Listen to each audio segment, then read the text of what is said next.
Bueno, entonces, lo que vamos a hacer ahorita es básicamente comentar dos textos chiquititos, clásicos de McLuhan, creo que uno más clásico que el otro, que es los medios como la comprensión de los... La comprensión de los medios. Understanding Media, de McLuhan, textos que ya ha venido trabajando en otros textos anteriores como El medio es el mensaje, El medio es el masaje, etc.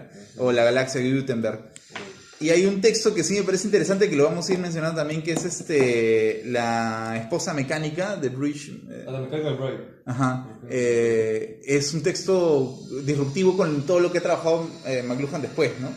Es el primer libro de McLuhan y que es disruptivo con lo que él va a creer después que son los medios, ¿no? ¿Es su de la imperfección de McLuhan? Es algo así.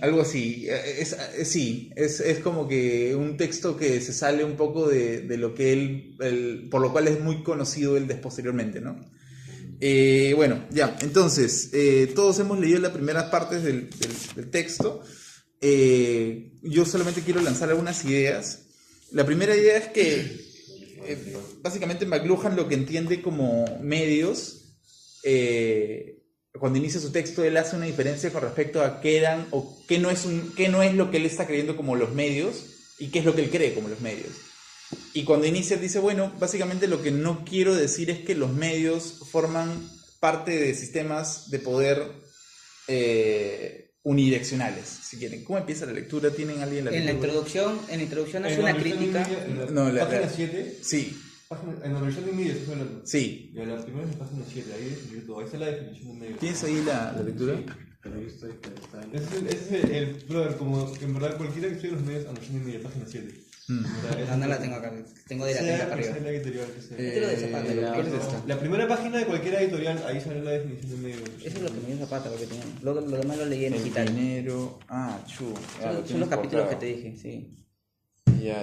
Ya, porque, claro, lo que él hace es distinguir cuál es la construcción de los medios tradicionalmente hablando, al menos, y lo que él cree que es los medios o cuál es la conformación de los medios. ¿Qué es un medio, ustedes creen, para McLuhan? Yo sé que es muy importante. Lo que pasa es que, o sea, está la definición textual de que un medio es una extensión de una cualidad humana. Que va desde...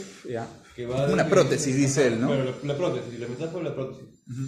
Que va desde eso de que los lentes extienden sus ojos y las ruedas externas hasta que la electricidad extiende su sistema nervioso y etcétera, y que hoy en día... Bueno, esas son las nuevas lecturas de McLuhan, ¿no? Que hoy en día el internet es la extensión del sistema neuronal más bien. Pero, o sea, por lo que llega a leer son una idea, porque eso es más o menos y también tiene mucho para profundizar. Un medio imaginado, un vehículo para algo más. Según McLuhan, hasta donde llega McLuhan. Claro, esa es la idea central de McLuhan y es su idea, su leitmotiv que lo va a estar repitiendo y reiterando durante toda su producción intelectual. Ahora, claro, un medio lo define siempre no como un es, ¿se dan cuenta? No es como el medio es, sino el medio en tanto conectado a otra cosa. El ecosistema que te comenté, ¿no? O sea, como por ejemplo el vehículo está conectado con las carreteras, las gasolineras, todo eso. Claro. Entonces, para McLuhan, el medio no es simplemente el objeto como si, sino todo el ecosistema que se crea alrededor. Una conexión con... Sí, es como de alguna manera eso va influyendo a la organización de las personas, porque por ejemplo decía que el transporte siempre había estado desde antes de que existan las carreteras, las pistas, los trenes. ¿Por qué? Porque siempre había habido el transporte, solo que lo que pasó fue que cambió cómo se afectó la respuesta social como cuando hubieron trenes. Claro, un ejemplo, la configuración de las ciudades, mira, lo que hace es el ejemplo del avión, que de hecho nunca me había puesto a pensar que el avión dice que cambia toda la manera, porque antes, las carreteras se hacían con asociaciones entre el Estado y empresas privadas que se llamaban corporaciones, ¿manjas? De hecho, no había ningún transporte que no dependa del Estado hasta que existe el avión, ¿manjas? El avión es una vaina que cambia la organización también de las personas, porque antes lo que le estaba contando, para hacer una carretera no había una empresa privada, sino que había corporaciones que era Estado privado a una carretera para que recién los trenes puedan pasar, pero si no, no había transporte. Entonces los aviones cambian esa vaina. Ya, eso es más o menos que es un poco lo que se hace, ¿no? Todo eso pertenece al transporte y ninguno de esos es como que medio. ¿Sí? Ahora, claro, no es el medio en sí, sino es una serie de relaciones con otros medios, ¿no? Entonces, básicamente lo que hace McLuhan es hablar acerca de la relación que tienen los medios con otros. Ahora, él menciona que esta idea de la relación del medio con otro, yo quisiera agarrarla desde el punto de vista un poco más filosófico, ¿no? Cuando nosotros hablamos en filosofía hablamos de cuerpos o de movimientos, ¿se acuerdan la tesis de Tomás? Sí. Es básicamente como cuando yo, por ejemplo, hago que ruede este plumón o una pelota o una piedra, Tomás preguntaba, una vía aristotélica, ¿qué era lo que movía la piedra? ¿Qué era lo que movía el plumón? Y él decía, lo que mueve el plumón es una causa, que soy yo. ¿Y quién es la causa mía? Dios, y así, ¿no? La vía de la causa, la vía causal.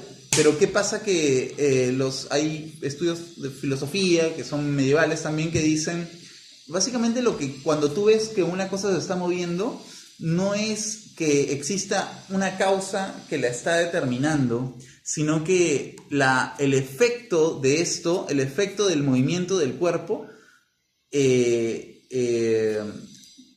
está haciendo que el plumón rote o que la piedra caiga o se movilice, no es que sea la causa esté separada de este movimiento del cuerpo, sino que el mismo movimiento de la piedra contiene el efecto del empuje o de la causa. A lo que voy es que los medievales creían que no había una distinción entre causa y efecto. O sea, no es que yo soy la causa y este es el efecto de la movilidad, sino más bien que el hecho de estar moviéndose es el efecto impregnado de la causa que está aquí, en la piedra. Es la expresión del choque de dos cuerpos. La expresión de... Cuando tú más ves... que el choque de dos cuerpos, la expresión de la relación entre dos cosas.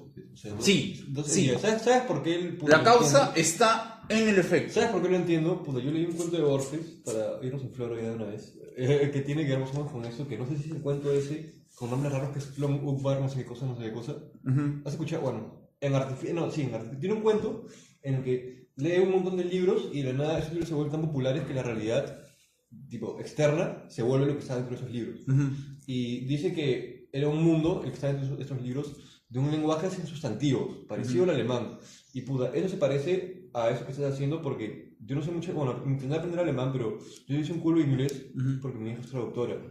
Y puta, en inglés a veces sustantivizan la acción, proceso, ¿no? Como por ejemplo, los bomberos se llaman firefighters, o sea, peleafuegos, ¿no? Entonces, más o menos ahí como que siento que la abogada está como que también impregnada de la misma forma.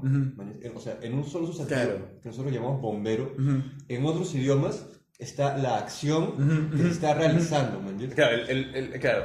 Es como un todo. decir, es un todo. Sí, porque o sea, el efecto del movimiento de un cuerpo implica la comunicación de una causa, o sea, la causa, o yo le comunico mi fuerza a este objeto, y ese objeto al moverse está expresando la fuerza con la que yo lo he movido. Claro, bueno, cuando la gente dice gaming, bueno, esa palabra simétricamente es bien chicote. Cuando la gente dice gaming, todo lo que implica ahora no solamente implica jugar, ¿ya? O sea, todo implica una amalgama de procesos. Toda una amalgama de procesos. Implica pasional. Entonces lo que vemos es que los medios en realidad no son cosas que están dadas ahí, sino que están expresando relaciones. O sea, tú ves un medio y ves, como cuando ves algo moverse, ves la fuerza o la comunicación de la fuerza de una causa que lo ha movido. Yo creo que los que son capos en esto de buscar palabras para poder expresar todo eso eran los griegos. Sí. Eran los griegos. Porque yo me acuerdo una vez, por ejemplo, una palabra como decir amor, que tenemos en español o en inglés love.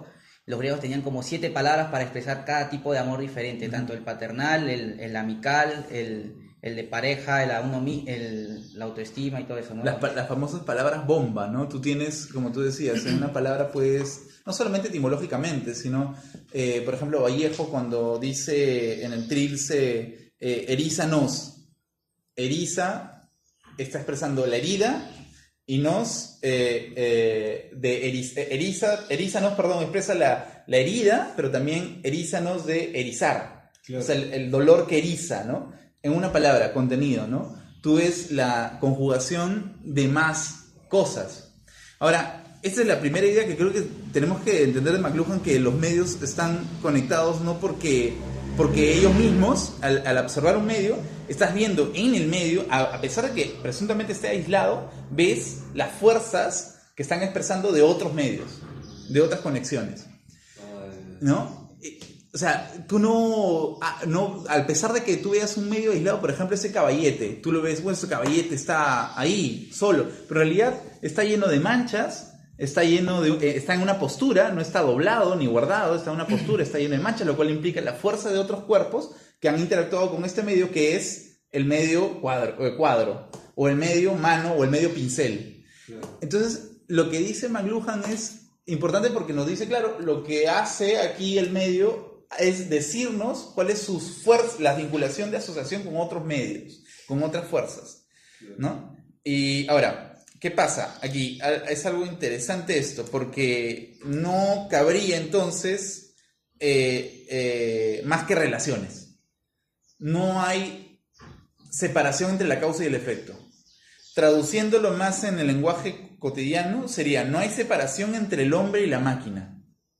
O sea, el hombre y la máquina no son cosas separadas. ¿Se han dado cuenta de McLuhan en esta lectura? Que no lo dice él, porque no llega a eso. Por eso siempre lo acusan de... No, de hecho sí menciona a Marx, y que Marx menciona mucho la máquina. Sí. ¿En qué capítulo leía? Ahí también a la volada que... Sí, eso está en Tiene la sus producción de la críticas a Marx. probabilidad relativa.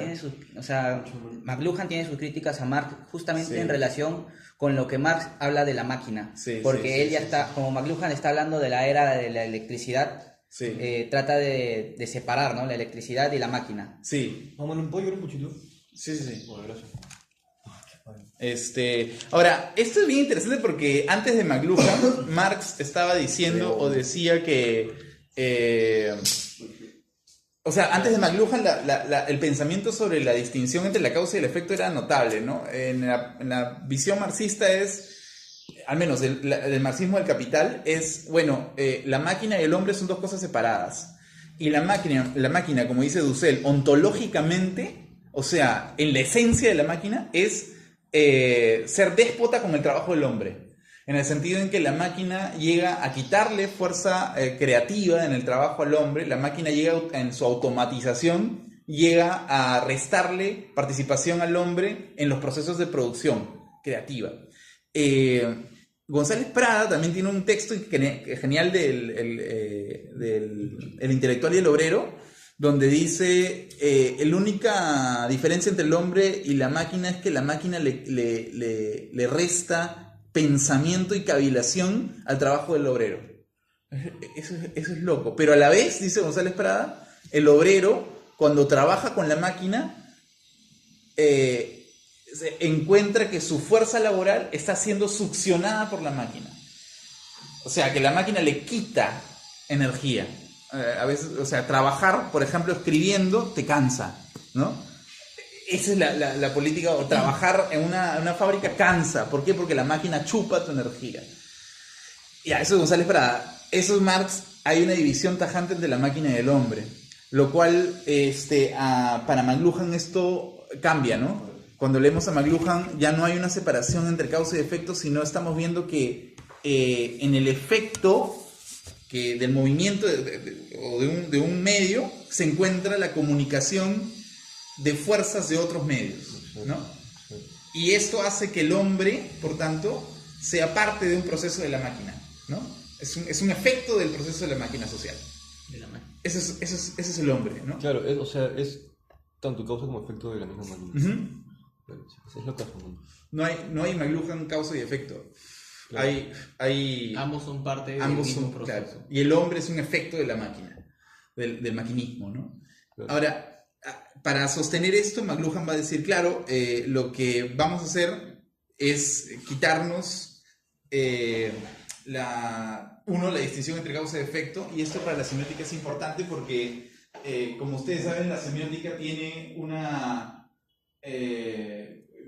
clásica definición de signo, Ya. que es el significante y significado. Sí. O sea, el significante es las cosas que vemos, si quieres, las cosas sensibles, y el significado de las cosas inteligibles, ¿no? Yo puedo ver un color, el color rojo, peligro o amenaza o qué sé yo. Pero en McLuhan no existe esto. En McLuhan no hay una significante y un significado que separen como la causa, por ejemplo, lo que yo veo, el efecto. ¿Qué significa? No hay eso. Lo que hay en McLuhan es lo más cercano que vamos a encontrar a Lacan, por ejemplo, ¿no? En Lacan, que es un psicoanalista de la época a mitad del siglo XX, decía, bueno, no, yo no creo que exista una cosa tan utópica como significante-significado, sino lo que más se ve, al menos en la interacción con el paciente, en la clínica, es algo que Lacan llama cadena significante, ¿no? ¿Tú sabes qué es cadena significante? Ahí es donde empieza a explicar sobre eso también hay capas mucho más grandes, que es por donde está... O sea, creo que él va añadiendo 2 capas más. Del fantasma, Sí. la predicción fantasmática y lo real, Uh-huh. claro. O sea, Era lo imaginario y lo real y una división más. Claro, para Lacan el signo es algo, entre comillas, sencillo, ¿no? En el sentido en que cuando uno observa, por ejemplo, un color rojo en una pintura o está soñando y le cuenta, bueno, soñaba con una paloma que se desplegaba por el parque, ¿no? Lo que está contando el paciente es un significante, ¿no? Es un significante 1. Y cuando el analista le pregunta, ¿y qué significa esa paloma? Dice que esa sería una pregunta errónea por parte del psicoanalista, porque en realidad lo que está haciendo este sujeto al soñar con una paloma es decirnos, o al menos asociar a la paloma con otra cosa. Y otra cosa es el significante 2. Y esta otra cosa puede ser, por ejemplo, la paloma está asociada con mirar una ventana, ¿no? O como el clásico sueño de Lacan. Hay un paciente que sueña que se está golpeando con la pared, o sueña que se golpea con la pared en su sala. Sigue caminando y se golpea con la pared en su sala. Él sueña con una pared. Y cuando le pregunta, ok, ¿y por qué la pared? Ah, bueno, porque la pared no sé, la pared no me impide llegar a otro punto del cuarto. Este es otro significante. Ah, tú quieres verlo tú. ¿Y qué significa más la pared? Bueno, la pared, y Lacan hace este juego de palabras, la pared, padre. Ah, el papá. Entonces hay un significante 3 que está haciendo que el sujeto está asociando por sonidos la palabra padre con la palabra pared, ¿no? Pared, padre. Tú no estás soñando con una pared, estás soñando con tu papá que está en la sala, que no te permite ir hacia otro punto de la sala. ¿Qué significa eso? Dice Lacan. Ah, bueno, prohibición, ponte. Entonces lo que dice Lacan es que, o al menos el psicoanálisis, es que el significante no llega de golpe. El significado, perdón, de algo no llega de golpe. Claro. Siempre está llegando después de una serie de asociaciones significantes. Hay una teoría en los análisis de sueño en el que hablan sobre que el sueño representa esa descarga del cerebro que ha estado trabajando durante todo el día, empieza a recolectar información y al final del día este sueño viene a ser como ese descargo que hace el cerebro para... El contenido manifiesto, el contenido latente, ¿no? El contenido latente. El contenido manifiesto era las imágenes que tú sueñas y dices pared. Y contenido latente es aguanta. Más adentro, ¿qué estás asociando? Con pared, padre. Entonces, ¿y el padre por qué? Porque el padre significa provisión para ti o lo que sea. Porque mi papá está en el centro de la casa. ¿Y qué significa que está en el centro de la casa? Otro significante. Significa prohibición. Para el psicoanálisis, lo estoy haciendo muy simple, el significado no llega de golpe, sino que siempre se sustrae, siempre se esquivo. Claro. No es tan utópico como la semiótica clásica dice Lacan, bueno, ves un color y eso significa rojo instantáneamente.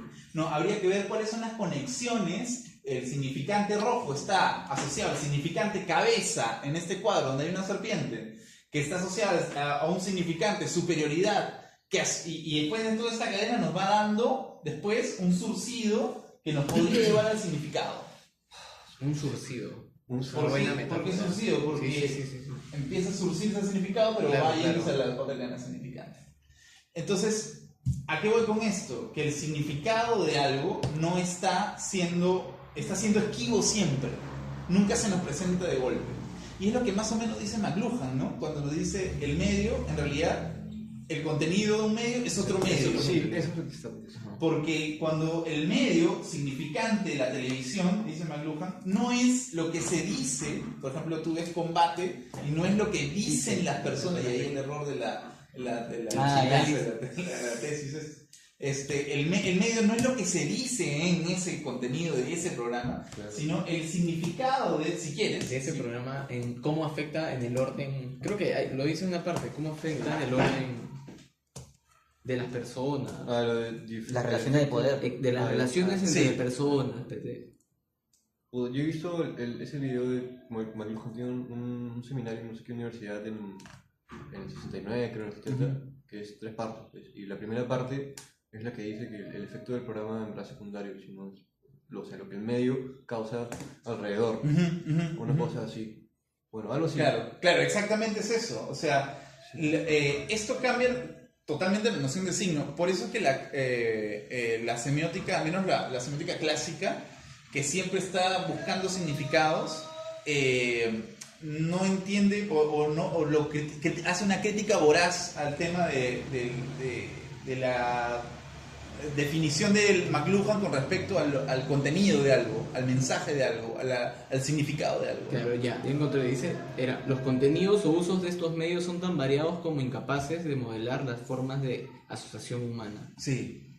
Que son tan variados que justamente eso es a lo que se refiere, ¿no? Un contenido, pero de alguna manera el punto es cómo esas van a moldear la asociación humana, más allá de que remitan a otro y a otro contenido. Sí. Por eso cita el ejemplo del transporte, ¿no? El transporte ha ido variando y nunca, o sea, no se ha imaginado, simplemente ha ido variando y eso ha ido afectando de alguna manera a la asociación humana. Pero no es que haya estado limitado, sino que ha ido variando con el tiempo, y por eso degenera en el avión. Que fue una disrupción. Porque yo entiendo, y de hecho porque cuando me metí a invertir en huevadas de ferrocarriles, investigué y eran las corporaciones del Estado, institución. Y entonces yo no sabía que el avión definitivamente empieza como una asociación privada, netamente. Claro. Empieza, claro, y ahí se traducen otras tecnologías. Claro, los ferrocarriles también es otro tipo de asociación privada. Ahora, ¿cuántos medios habrán empezado como asociaciones privadas? Me pregunto yo, o sea, de comunicación, ya. Que ahora... Mira, por ejemplo, esta debacle entre si hacer público el Wi-Fi o no, o en todo caso, que el Estado garantice acceso a los teléfonos celulares. La telefonía celular empezó recontra privada, que le podía pagar, y ahora la gente lo necesita. El medio en ese sentido ha evolucionado. En verdad, con McLuhan, con el internet hay para hacer miles de metáforas, pero... Sí. Pero ahí ya nos estás lanzando a la situación actual en donde la posibilidad del internet para seguir amplificando. Claro, no me quiero adelantar por eso. Sí, está perfecto. Pero ahora, la pregunta para, por ejemplo, Scolari, que es un argentino, semiólogo intelectual que radica en España, es... ¿Qué tanto para McLuhan es importante el significado? En realidad o sea, para McLuhan nunca hace esto que hace Lacan, que es, por ejemplo, bueno, en algún momento vamos a llegar al significado de esto, por la cadena de asociaciones nos va a llegar en algún momento al significado. Pero McLuhan, dice Scolari, esto quizás no esté. O sea, en McLuhan es pura cadena de asociaciones.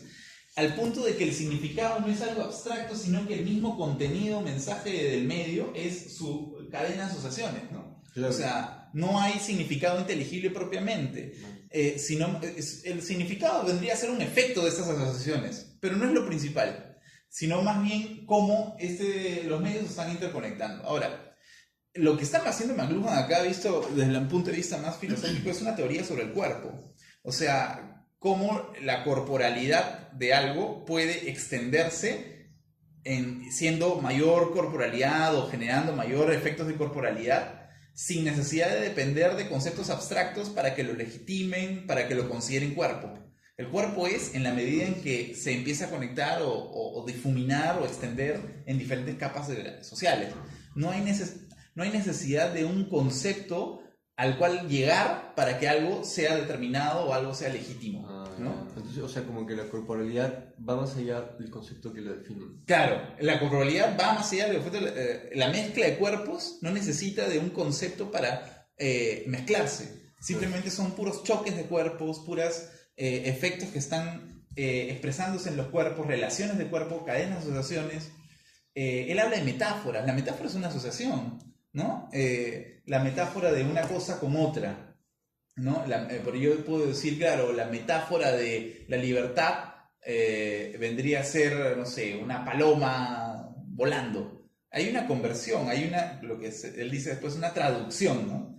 Que es una cadena de asociación. No hay un significado de qué significa la paloma. Bueno, pensemos. Y esto lo distancia la escuela canadiense, los norteamericanos, los lógicos, que eran así, esta escuela Norteamérica, Canadá, que básicamente es materialista en el hecho de hay cosas, Claro. no hay ideologías, hay cosas que se mueven. En cambio, la escuela occidental, la semiótica francesa que nos han enseñado o que tenemos o que discutimos, parte de la idea es que no, hay discursos y conceptos y significaciones. Eso es lo que vale un discurso. ¿Qué es lo que dices? No lo que... no cómo salta esto haciendo una cadena de asociaciones. No, es lo que dices, el significado. Si no me hace significado, no vale. Esa es la ideología, ¿no? Marx, otra vez, ¿no? Marx y McLuhan son enemigos, némesis acérrimos, ¿no? Sí, Moriarty y Sherlock, es Marx y McLuhan. Marx cree que hay una ideología, bueno, los marxistas o altuserianos creen que hay una ideología y que la ideología enmascara un significado que hay que descubrir. Para McLuhan no hay esto, probablemente no hay ideología. En McLuhan el concepto de ideología es malo, porque es algo que oculta. En realidad los medios nos muestran la ecología, ¿no? Claro. Posteriormente. Claro, o sea, yo creo que más bien, a partir de su propia configuración, cada medio tiene su propia ideología inherente. Sí. Al final, a partir de la configuración tecnológica, esa va a ser una cosa locaza a la que he llegado a la conclusión a partir de leer un montón de libros de teoría y medios de internet, pero, o sea, puede que haya ideología, incluso si lo ves desde el punto de vista maclugiano, pero está dentro de la misma configuración de los medios, porque claro, pues al final cada medio lo que quiere llegar es, o sea, hacer una nueva forma de asociación social, ¿no?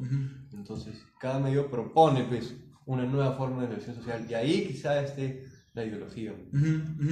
Sí, ahí quizás esté la ideología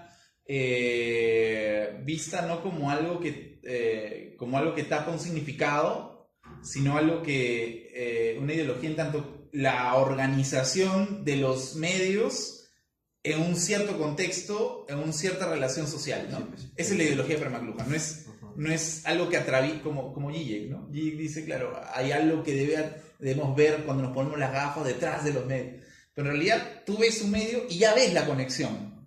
Entonces el concepto de ideología cambia totalmente, si es que lo hubiera, ¿no? Para mí, para McLuhan, creo yo que el concepto de ideología es malo.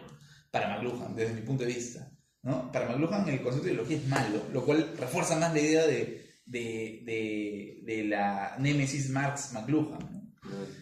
Pero hay algo en que sí son parecidos Marx y McLuhan, que es básicamente el futuro de esto. Este es el patrón. Claro. Pero el futuro de esto, ¿cuál es? Entonces Marx dice, bueno, el capital, Marx va a decir, a ver, lo que supone esto es pensar, y lo dice en varios capítulos, pero el más clásico de todos es cuando habla de la máquina, ¿no?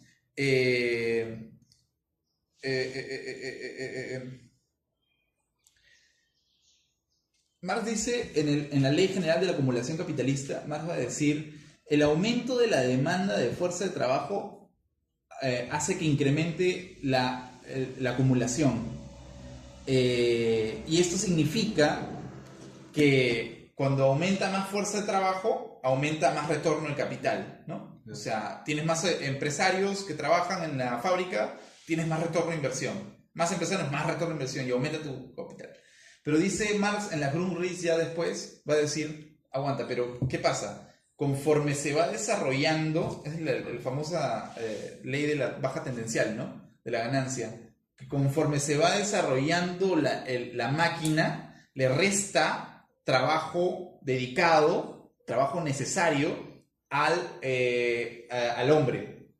¿Y qué hace? Que la automatización crece a tal punto que el hombre puede estar relegado del trabajo, queda un toque relegado del trabajo en la fábrica, si quieres, ¿no?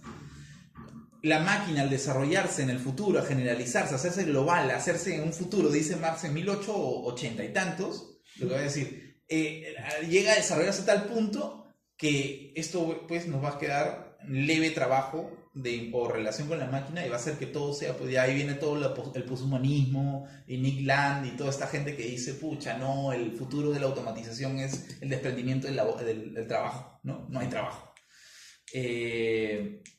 McLuhan también va a decir algo más o menos por ahí. O sea, lo que McLuhan va a decir es que sí, la traducción, o sea, lo que hace un medio cuando se conecta con otro no es simplemente conectarse por el hecho de estamos conectados, sino que hay una idea de que el medio siguiente que está conectado al medio primero va a, no voy a decirlo así, pero para sintetizarlo, va a superar, ¿no? Superar no sería una palabra que ayude a McLuhan, pero creo que sería mejor traducir, como él lo usa después, ¿no? Él dice, el lenguaje de gestos o de señas es traducido en la lengua hablada. O sea, yo en lugar de hacerte señas para que entiendas que salgas de mi casa, Claro. Yo te puedo decir, oye, sal, ¿no? Lo que puedo, o sea, yo uso un montón de metáforas de internet, perdón, ya, pero, o sea, una podría ser un upgrade.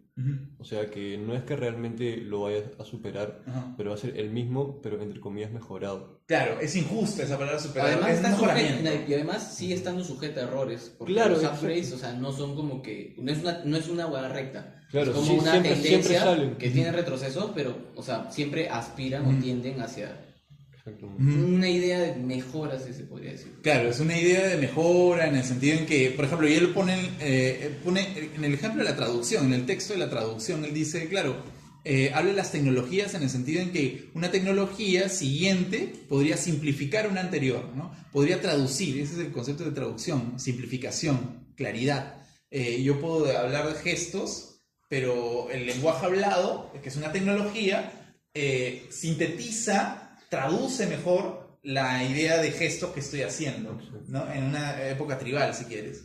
Entonces, hay una idea interesante en la traducción de un medio a otro, o sea, en la relación de un medio a otro, es la traducción, dice McLuhan.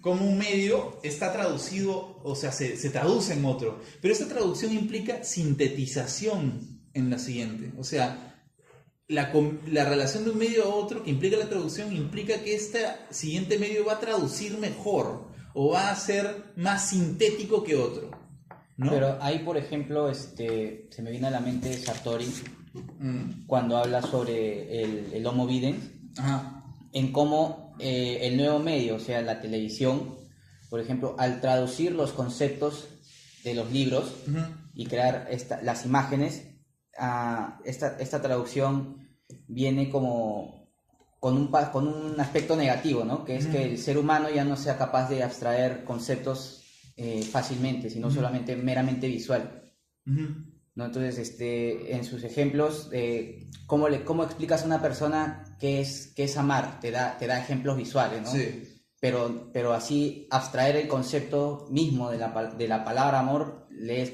más difícil. Claro. Es más difícil abstraerlo o si quieres leer un poema de amor que ver un corto, por ejemplo, ¿no? Es más sintético, ¿no? Es más sintético, es más claro, es más rápido, es mejor traducido, si quieres. A mí esto de la traducción me parece bien interesante porque él dice, las tecnologías traducen una forma de conocimiento en otro. O sea, ¿no? Como tú decías la otra vez, ¿no? Yo puedo tener una verborrea ahorita de semiótica, pero mejor es un video chiquito de 5 minutos que lo explique, lo traduce, ¿no? Traduce el medio. ¿Y cuál es el significado de este medio que está traduciendo? Este otro medio donde yo estoy haciendo la clase y la verborrea, ¿no? Claro. No hay significado, sino traducciones. Traducciones de una cadena de asociaciones increíble. Cadena de traducciones. Ahora, claro. Y él dice algo interesante, ¿no? Algo que quizás lo vamos a dejar para un ratito, pero primero quiero ver esto, agregar una segunda idea a esto, ya que la asociación es lo que le importa a McLuhan. No hay propiamente una ideología, sino básicamente asociaciones que tienden a la traducción, a la sintetización. McLuhan va a decir, claro, y eso es clásico también, ¿no? Conforme se desarrolla un medio, se amputa otro, ¿no? O sea, es como que él dice, en la época oral hay una mayor sinergia de los sentidos. Dice, sí, hay mayor uso de los sentidos. pero en una siguiente etapa, por ejemplo, la escritura, lo que hace la escritura, por ejemplo, es con todos estos sentidos que usamos en la etapa tribal, Lo reduce a uno. Lo reduce a uno, o se enfoca en uno, que son, para McLuhan, la vista, ¿no? En la época de tribal, la infografía, el ideograma, o sea, lo que hace es traducir o ensalzar más un sentido que otros, ¿no? Entonces, aquí quiero parar un poquito porque es como que, claro, lo que me está diciendo es que en la traducción de un medio a otro hay una amputación de otros medios. Porque lo haces más claro. Es claro que yo puedo estar hablando, haciendo una clase, una verborrea ahorita, pero de pronto me sintetizas todo esto en un video de 5 minutos. Pero algo se pierde ahí, ¿no? ¿Qué se podría perder? Las cadencias tonales, la rítmica de la clase, el salto de una pregunta, no sé, se pierde algo, ¿no?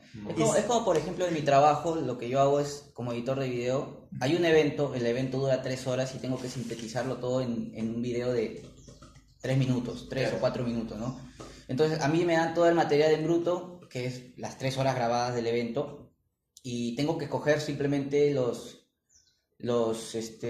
puntos de mayor énfasis del evento. Uh-huh. Entonces, el mini video tiene que ser solamente los puntos emotivos de todo el evento. Uh-huh. Pero no están los altibajos del evento, no está la producción, no están cuando hay un programa en vivo siempre hay algún error, ¿no? Por ejemplo, se malogró un micrófono o ese tipo de cosas que no aparece obviamente en el video. Ok, el mismo hecho de la edición, ¿no? Cuando tú editas, cortas, claro, haces corto, elipsis. edito, mejoro las voces o la persona que está entrevistándose dice yo tengo que cortar ese y ir directamente a la palabra. Claro, por ejemplo, lo que hace la publicidad es eliminar esos errores fonológicos de la vida diaria, la vida cotidiana, ¿no? O sea, si traduce mejor las largas horas de edición y tomas que haces, ¿no? Que es un medio, Claro. pero lo traduce. Ahora, aquí hay algo interesante. Para McLuhan, traducir significa eliminar, ¿no? Sintetizar. Sintetizar significa eliminar, claro. Simplificar. Y ahora toda esta idea de las leyes de la simplificación, ¿no? Less is more, ¿no? Esta idea es McLuhan. O si no, por ejemplo, cuando hay una película basada en un libro. Uh-huh. Yo creo que hay medios que sí se pueden adaptar a una traducción un poco más acercada al material original que otros, ¿no? Por ejemplo, un libro no lo puedes traducir en una película de 2 horas. Siempre va a haber elementos, por más que sea la más... Claro. ¿no? Pero, por ejemplo, una serie, por el factor de extensidad, quizás... Y eso, ¿no? Pero, o sea, es un poquito más cercano de lo que podría ser una película de 2 horas. Claro. ¿No? La película It, que fue una serie corta de televisión, Uh-huh. que dura en total como 4 o 5 horas, tiene una acercación más próxima al libro que lo podría haber, que lo que hicieron con sus nuevas versiones en dividir en 2 películas de 2 horas. Claro. Pero claro, y claro, hay buenas y malas traducciones también, ¿no? Por ejemplo, hay películas que, por ejemplo, El Señor de los Anillos es una buena traducción de un libro que es casi, creíamos, intraducible, ¿no? O sea, tú lees el libro y hay más estéticas. Pues yo tengo en verdad un buen ejemplo. Yo estudié brevemente periodismo en la Cato antes de dejar de estudiar, y ahora lo que hago es como que, o sea, como por eso que también hago stand-up comedy y tengo que ser como que influencer, me tienen que subir cosas pues, para que la gente vaya a los shows, y en vez de subir chistes estúpidos así de tu ex y de clásicas pichando, estoy subiendo noticias, así, de titulares de que a mí me parecen chéveres o interesantes de cualquier cosa, y, o sea, aplico lo que aprendí en periodismo y la firme, o sea, de la noticia en general, que siempre está en desarrollo, pero la noticia en general, de toda la información que hay, a los titulares, mano, hay una sintetización pero alucinante, un montón de cosas que se pierden, y que en el mismo titular, habiendo reducido quién sabe cuántos párrafos, tienes que decir básicamente lo mismo que en el artículo completo. Y eso es lo caso porque al final, claro, o sea, justamente como el medio de internet te hace que tengas que reducir la información que envías para que el span de atención que tenemos, que ahora es mínimo, porque lo pueda captar.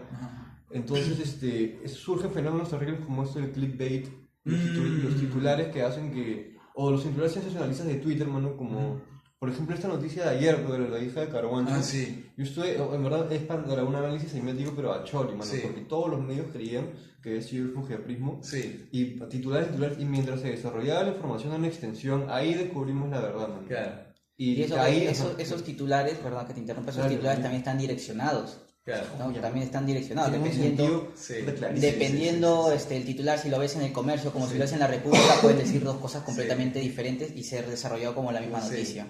Que está relacionado, ¿no? Pero que no implica que la gente interactúe, ¿no? Que es otra cosa, esa es otra cuestión. Bueno. Hay una asociación de medio, claro, ves el titular, le está asociado con una página que desarrolla más y con un video que desarrolla medio así, pero no implica la interacción. Claro, tampoco, ¿no? eso es otra cosa. Eso es lo que los necesita. Es que, claro, pues se hacen los locos porque lo que necesitan es los clics para que se genere revenue. Claro, para que claro, les paguen. claro. Entonces, para terminar, o sea, al final, semióticamente, ¿cómo haces que al final, por ejemplo, lo que yo intenté hacer es subir una historia con un titular de verdad? Pero, o sea, ese titular semióticamente ya implicaba todo otro periodo significativo que no solamente era decir la verdad, sino en pocas palabras, corregir lo que había pasado de todos los otros medios. Y así subí algo, no me acuerdo cómo subí, pero algo así, en pocas Claro, palabras.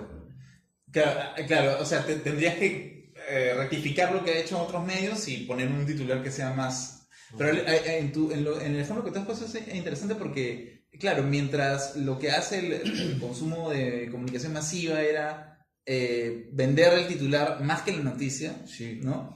Lo que tú querías era asociar dos medios, Claro. el titular más la noticia. Exacto. Son dos cosas totalmente distintas. Y eso es algo que creo yo que los maglujianos posteriores, o al menos los estudios de comunicación posterior, lo han entendido de una forma muy problemática. O sea, en el sentido que cuando tú dices, lees a McLuhan, aparentemente hay una direccionalidad de la historia, del progreso, ¿no? O sea, como que tú lees este pate y va a decir, claro, el ferrocarril, y antes fue algo menos, y después va a ser algo más, y algo fue más. Y es así como se lo entiende, generalmente. La traducción implica una sintetización, lo que implica pérdida de algo. Como que cuando yo uso el ojo, ya no uso lo otro. Y eso es una dialéctica bien jodida, que McLuhan no se compromete con eso, pero que muchos teóricos de comunicación dicen, bueno, sí, pues, ahora adáptate, como dice Jürgen Klarin. Si no te adaptas, estás fuera del negocio. Y eso es un mal entendimiento, una mala lectura de McLuhan, en el sentido en que te está diciendo, claro, ahora está este medio, los otros no. Adáptate a este que ha salido, pero este va a ser obsoleto después, y va a aparecer otro que va a ser, ¿no? Y esa es una visión bien capitalista de cómo funciona la historia, el progreso histórico, ¿no? Se ha entendido también que esta idea de síntesis implica eliminación de algo, ¿no? Eliminación de algo. O sea, la síntesis implica eliminar algo para que quede más chico y que se entienda más. La traducción, en la idea que se ha entendido de esta mala lectura de McLuhan, es que conforme el siguiente medio se desarrolla, esto implica una reducción o una eliminación de condiciones del anterior medio. Y esto futuro. Esto nos lanza a un acondicionamiento histórico jodido. Porque nos dice, claro, conforme vamos avanzando, los medios anteriores nos sirven. Y hay ahora teóricos que dicen que, bueno, que el Estado ya no puede ser... ya no puede vas a ser- sacar un teórico así, Claro, el Estado ya no, los jóvenes de ahora, ya la tecnología ha cambiado la mente. Entonces, ¿qué tenemos que hacer? Bueno, tenemos que hacer como que ahora, ¿a dónde apuntan los medios? A la digitalización, a la tecnología. Bueno, ¿qué tenemos que hacer con el Estado? Como está apuntando para allá, ¿no? La cadena, hay que digitalizarlo, hay que hacer nanotecnología en el Estado, hay que digitalizar el Estado, hay que hacer que el Estado sea digital, ¿no? O también las opiniones de, bueno, ¿hacia dónde apunta todo? A la micropantalla. Entonces tenemos que hacer publicidad micropantalla, tenemos que hacer porque el futuro va allá. Olvídense lo anterior. Adaptarse. Esta lectura es un darwinismo social jodido, ¿no? O sea, es un darwinismo social jodido que ha hecho, creo que el propio McLuhan no subsana esto en algunas partes de su lectura, porque él mismo parece que cayera, pero en realidad, si lo leemos bien, no. ¿Qué ha permitido? Ha permitido que estas personas crean, pues, que estamos evolucionando. O sea, si no evolucionas, ¿no? Y en el futuro ya no vamos a hablar, sino que vamos a comunicarnos mentalmente por la tecnología y que el futuro los virus van a ser así. Ahorita está 5 años, espérate, pasan 5 años y no pasa nada, ¿no? Los libros, decíamos hace 10 años, los libros van a desaparecer, no puede ser, que no sé cuál. Ya, frente a esta postura, salieron gente como Henry Jenkins. Uy, bueno. Henry Jenkins dijo, aguanta. Claro. No es así, o sea... que ese libro es lo máximo. no es que las personas... Capítulo 3. ¿Ah? Capítulo 3. Yo iba a la introducción. A la introducción también.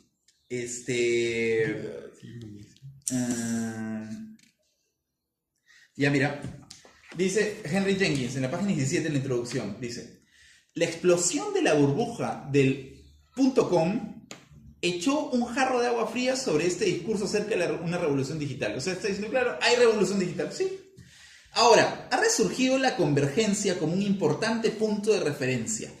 Mientras las empresas mediáticas viejas y nuevas intentan imaginar el futuro de la industria de entretenimiento. Si el paradigma de la revolución digital presumía que los nuevos medios desplazarían a los viejos, el emergente paradigma de la convergencia asume que los viejos y nuevos medios interaccionarán de formas cada vez más complejas. Lo que está haciendo aquí es una crítica a esta lectura McLuhaniana, o que algunos le atribuyen al mismo McLuhan, de que, bueno, los medios se traducen y el ferrocarril viene, pero después va a ser otra cosa. Y chao ferrocarril. Y cuando la letra impresa, tú lees un poema, ¿no? O lees una palabra, un ideograma, tú dices, bueno, aquí evidentemente estoy enfatizando más mi ojo que el sonido o que el tacto. Estoy leyendo, entonces se mutilan, se amputa la izquierda, el brazo izquierdo, se amputan los otros sentidos y solo me enfoco en uno, entonces chao los otros, solo uno. Esta idea ha hecho que pues, la gente crea que el mundo, conforme sale un nuevo medio, el viejo se chao. Y Pero lo que dice Jenkins, permíteme, es que no, o sea, no leamos a McLuhan en ese sentido, o hace una crítica al McLuhaniano diciendo no está evolucionando, no es un darwinismo, sino que hay una convergencia, ¿no? O sea, el medio antiguo se vincula con el medio nuevo en simultaneidad de asociaciones. Sí. No, creo que José que no, sí, es que esta lectura de McLuhan también trae como consecuencia el rechazo siempre a los nuevos medios que están apareciendo, ¿no? Sí. Uno está acostumbrado a su zona de confort, más o menos lo que Eco decía en Apocalíptico, cuando hace su análisis de los apocalípticos, ¿no? Ellos rechazan los nuevos medios porque están acostumbrados, por así decirlo, ¿no? a sus medios tradicionales y creen que lo nuevo es basofia, ¿no? Lo hicieron con el cine, lo hicieron con la radio, lo hicieron con la televisión, con la música también pasa bastante, ¿no? Cada nuevo subgénero que va saliendo es menospreciado de una u otra manera. ¿Por qué? Porque tienen esta lectura McLuhan de que el nuevo medio que está saliendo va a reemplazar lo que están consumiendo, y no es así tampoco. No, absolutamente no. Pero ahí, claro, lo que hace Eco es leer el estado de la cuestión, pero no aporta nada tampoco. O sea, lo que hace Eco es decir, bueno, mira, lo que ha provocado esta idea de progreso histórico es que exista gente que rechace el progreso y otros que no. Es una falsa lectura la de Eco. Lo único que hace Eco es plantear eso para él mismo ponerse con los apocalipsis. ¡Claro! Y no decir, porque al final, en verdad, todos malditos del pueblo, qué asco. Que era la postura de McLuhan en la Mechanical Bridge, ¿no? Claro, y ahí McLuhan se dijo, no, con los integrados. Claro. McLuhan dijo, en el primer texto de McLuhan es un análisis de los anuncios publicitarios del 40. Es un libro que en inglés no está traducido, que es bastantes textos publicitarios de los años 40 donde los analiza él. Pero los analiza, es como un antes del Mythologies de Barthes, ¿no? Donde dice, bueno, es una caca todo esto, es una porquería. Y tomando bien, con una mirada sospechosa, el desarrollo de los medios. Después esto cambia su postura y dice, no, lo que tengo que hacer es describir lo que está pasando. McLuhan es un gran descriptor, nunca propone nada. O sea, lo que hace McLuhan es describir lo que está sucediendo. Describir la generalización de los medios, ¿no? Y cómo se empiezan a asociar. Pero sí es necesario subsanar esta idea de, esta lectura que se hace de McLuhan de, bueno, ahora las neuronas son el futuro, ¿no? Entonces la neurociencia. Entonces, y lo que hace Jenkins es decir, no se trata de eso, se trata de que hay una convergencia. Convergencia significa simultaneidad. Sí, justo, hablando de convergencia, una de las cosas que se decían, por ejemplo, era que el livestream va, patear la gente que ve televisión o la gente que ve tele, cuando lo que ha pasado ahora justamente en base a la cultura de la convergencia es que prácticamente la tele ha pasado a ser como la radio, porque la gente ve un programa y está en su celular interactuando, viendo todos los domingos elecciones, o sea, y eso es lo que ha hecho, no es que la tele desapareció, simplemente ha tenido otro sentido o sea, sigue siendo la tele, pero ahora la convergencia ha permitido que ambos se integren y eso no quita que ambos sigan siendo individuales al mismo tiempo también, ¿no? Es la cosa, ya no veo tele, no, sí ves tele, claro, pero la ves de otro modo. Claro, eso es lo que dice Scolari en los plasmas no han reducido sus ventas, siguen vendiendo. Claro, bueno, o sea, eso de hecho es diferente, porque ahí es... Puta, lo que pasa es que con el internet, el medio ya no es realmente, o sea, ya se desprende completamente del objeto que lo representaba, pues. Entonces, el medio es la forma en la que te comunicas, ¿no? Entonces, claro, la televisión podría ser, o sea, hay dos vertientes de los nuevos macrogenos del internet. La televisión ahora es, puta, o el blogger famoso de YouTube o Netflix, man. Pero ambos son nuevas manifestaciones de la televisión. Sí. Pero, puta, de hecho, yo siempre le daba la lectura esta manilugiana, semiótica, etcétera, al live stream, porque claro, pues tú dices, ya, esto no está transmitiendo en vivo, ya, pues ya ganamos, ya el internet derrocó la tele. Claro. Pero, o sea, me he dado cuenta que el live stream no apuntaba realmente a estrenar a la televisión, sino a la radio, mano. Y en ese sentido, me he dado cuenta que, más allá de toda la evolución tecnológica que va a llevar, la radio siempre va a persistir. Sí. Y eso me he dado cuenta uno, por el hecho de que la gente de Estudio 92 hace live stream de su radio ya por ese lado, pero hermano, sobre todo por los podcasts, sí. Y por los podcasts de Spotify, y me he dado cuenta, puta, tú me dices a Jordan Peterson, ese manito. Sí, Jordan, ya, pues, profesor. Ya, pues, ajá, hay un psicólogo bien conocido de Canadá, Jordan Peterson, pero que habla de cosas súper densas, así de filosofía, horas y horas en Spotify, y es lo caso porque, como dice el mismo Jordan Peterson, tú lo puedes escuchar yendo a la chamba o mientras lavas algo. Exactamente. Y o sea, el medio que la radio había monopolizado, que es el habla, a pesar de toda esta tecnología y de la irrupción visual, que es lo que todo el mundo habla del 2015 al 2017, es lo visual, puta, la voz, mano, sigue manteniéndose vigente y quizá más aún. Eso, por ejemplo, los podcasts son una hueá que acá en Perú no ha llegado, pero en otros países y en otros continentes es una hueá consumida. Es que acá no se ha educado. Ya está llegando. Es un proceso, pero hay que educar a agarrar el hábito. Porque como te digo, la gente es como que, ¿sabes cuál es el problema? Que no había dónde almacenar podcast, pero Spotify es algo que tú utilizas, como Facebook. Claro. Entonces, ya se me es más fácil escuchar un podcast si me educas porque ya tengo un medio que me facilite la experiencia de hacerlo, que no pasaba con antes porque no había plataforma. Tenía que estar por internet o por iVoox, pero ¿quién mierda conoce iVoox? Nadie, mañas. Pero, puta, sí, esa hueá que has dicho me parece totalmente, puta, paja. Claro, y ahí se cae un poco esta ideología, que es una ideología sobre los medios, de que los medios progresan o los medios amputan otros, o hacen, es lo que dice eliminan, ¿no? Es lo que dice Jenkins. Totalmente. Exactamente, es una convergencia. Ahora, esto en McLuhan no está, o sea, McLuhan no habla de simultaneidad, McLuhan habla de extensión y sucesión.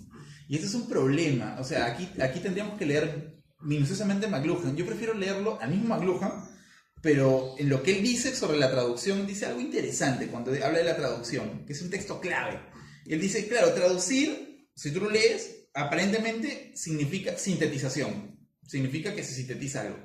Pero él va a decir otro, lo que vamos a rescatar de la traducción es que no solamente hace que se traduzca una forma de conocimiento en otro, sino también, y aquí viene, que se permita almacenar el conocimiento anterior.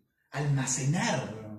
¿Qué es eso? ¿Qué es almacenar? O sea, cuando él habla de traducción dice, bueno, es un almacenamiento.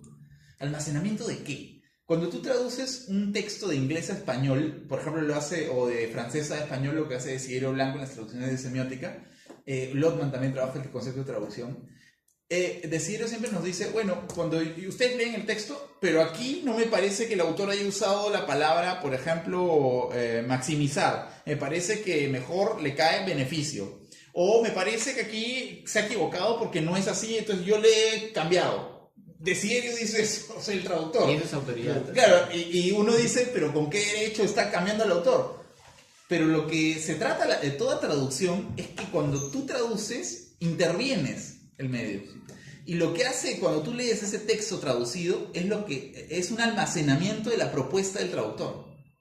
¿Te das cuenta? Es almacena la intervención del medio anterior. Está ahí el otro, el antiguo está ahí.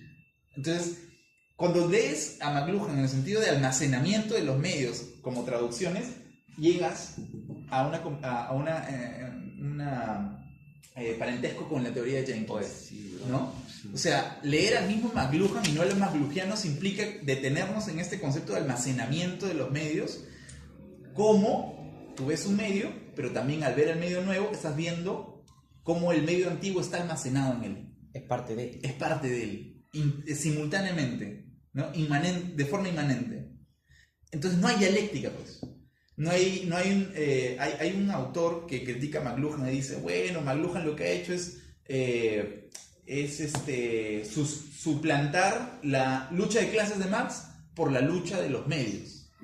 En el sentido en que un medio lucha con el antiguo, ¿no? La dialéctica, pues, no el amo y el esclavo, pero ya no es amo y esclavo, sino el antiguo y el nuevo. El amo y el esclavo ya no es. Eso es el Hegel, Marx en la época de finales del siglo XIX. Ahora lo que McLuhan está hablando es sobre la lucha de los medios.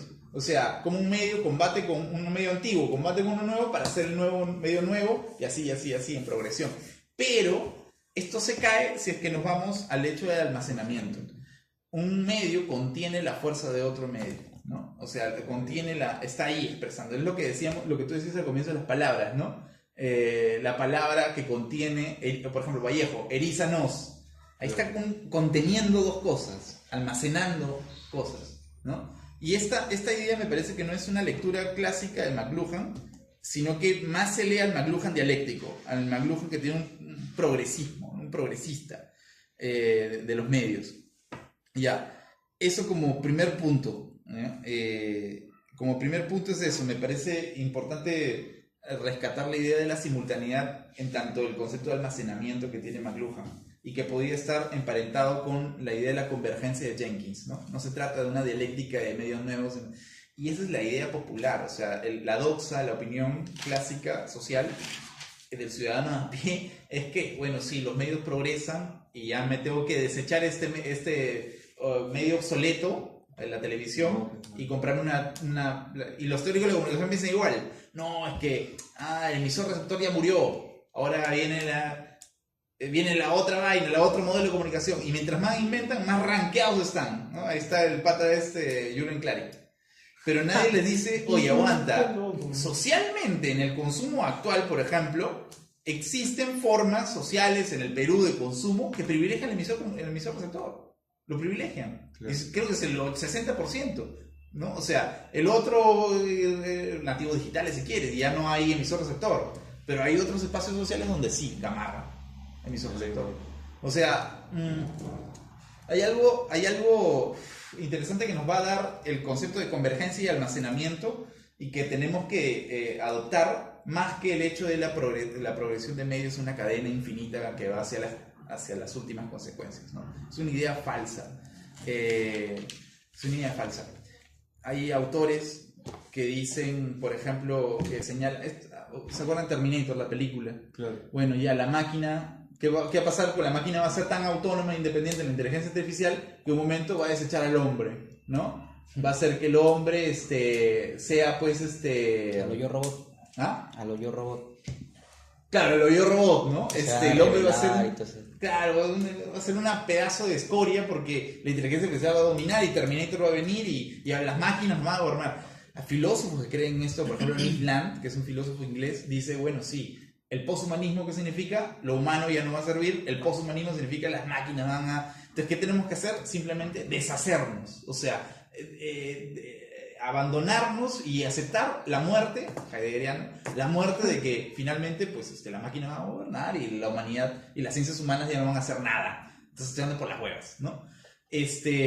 O la idea también que surge en nuestras facultades de comunicación de que la tecnicidad que ahorita está teniendo nuestra facultad si no operas, si no manejas el diseño, el programa, si no manejas la cámara, Si no lees los manuales de redacción. claro, no eres nada. Si no manejas la máquina, no eres nada. En cambio, ¿y qué hacen? Pucha, institutos que ya no enseñan pues cursos como semiótica, filosofía, comunicación, teoría de comunicación. Cada vez, dice la gente, bueno, ISIL lo sabe bien, por eso arma sus mallas en ese sentido, anula los cursos pues críticos y los hace más técnicos. ¿Por qué? Por esta idea de el progreso. No sabe relacionar, pues, Por el progreso de los medios. no sabe relacionar la parte teórica con la práctica, por lo menos, por ejemplo, la Cato, creo. La Cato es que para mí es un reto que demanda esfuerzo, pero puta, el ser humano siempre tiende a esforzarse lo mínimo. Entonces, Sí, como que tratar sí. de vincular y hacer puta toda una vaina, es como decir, Sí. no a la mierda, dale. Como la Cato, todo el mundo quería, oye, enséñame Photoshop, enséñame Photoshop. Claro, enséñame claro, Photoshop. claro. Y brother, o sea, estás en una universidad, estás pagando un culo de plata Sí. y quieres que te enseñen a hacer una hueá que esté en YouTube gratis. Y si quieres, puta, te bajas hasta el curso pagado gratis porque lo han pirateado. Sí, sí, Entonces, sí. y los buenos quieren que les enseñen y que no, que universidad. Es como, puta, qué vergüenza de ser humano. Sí. Que, bueno, pero lamentablemente es lo que creen. Es que yo creo que en un momento se van a chocar la pared porque van a decir, ya le enseñamos a todos los buenos a usar Photoshop. Y ahora, weón, todo el Claro. mundo dice la misma hueá, no tiene sustancia. Claro. Yo creo que más bien lo que falta es puta, agregarle sustancia a justamente el hecho de que simplemente tienes un cursito de mierda de Photoshop o de Premiere, esa huevada, puta, el recontracomienzo de tu carrera, man. Y en audiovisuales, weón, porque en otros Claro. facus no te enseñan, en publicidad no te enseñan casi Claro, nada. mano, o sea, entonces lo que no pasa hay es que- eso, ¿verdad? Ah, sí, al frente del cuarto. Yo lo veo justamente, puta, o sea, más que el hecho de que también sepa usar el medio o la técnica, es cómo usas el medio o la técnica, man. Es como, mira, yo toco batería, puta, me enseñaron, tuve clase de batería 2 años y ahí simplemente yo aprendí por mi cuenta y puta, eso que es increíble, pero, o sea, sin ni un profe desde el 2008 hasta ahorita, y puta, de YouTube así, y eso, o sea, yo creo que puta, todo lo que he logrado en cuanto a batería no hubiera sido posible sin esos 2 primeros años. Claro. A eso me refiero. Básicos, ¿no? Y puta, Sí. o sea, una vez que te enseñan, o sea, es una vez que te enseñan, o sea, es puta, como un videojuego que te da un tutorial de cómo usar los botones, pero no te dicen cómo jugar todo el juego. Sí. Para que tú averigues cómo jugar todo el juego en base a que sabes cómo usar los botones. La misma va. Sí. Y puta, algo más quería aportar, no olvidamos. O es como en el arte, ¿no? Pasamos el arte, que también son medios. El arte es como que ahora, como ustedes saben, pues te vas a corriente alterna y lo que te van a enseñar no es técnica pictórica, sino porque es un viejo, pues. Porque ya hacer un dibujo figurativo ya no es, pues. Ahora haz arte conceptual. Entonces el arte conceptual es el nuevo medio que ha desplazado al medio anterior, que es el lenguaje pictórico. Ahora, hay gente que habla del arte no objetual, en el sentido en que no hay que hacer objetos, sino hay que hacer abstracciones, un vaso con agua, no es un objeto que se pueda comerciar, entonces eso es lo nuevo. Y la gente pierde, por esta idea, la relación de la técnica antigua, si quieres, Claro. y cómo puede estar esa técnica antigua almacenada en lo que quieres hacer, si quieres. Claro, man. ¿No? Por eso, para terminar, porque esto sale- a mí me vacila, en verdad, la metáfora de integrados. Yo siempre me considero centrista en todo, en política, en medios, etc. Pero yo sí, puta, me pongo con los integrados, porque en las dialécticas que siempre se arman en toda disciplina humana, porque siempre a la gente le encanta armar dialécticas, ¿no? Porque la mecha es bacán, ¿no? Pero... Es un sesgo según la economía Sí. conductual. Ajá, Sí, sí, mi curso sí. de economía conductual me ha enseñado un culo más que Sí, verdad. sí, puta, bonito. esa binaridad. Pero bueno, Claro, ya, sí. obvio, exacto.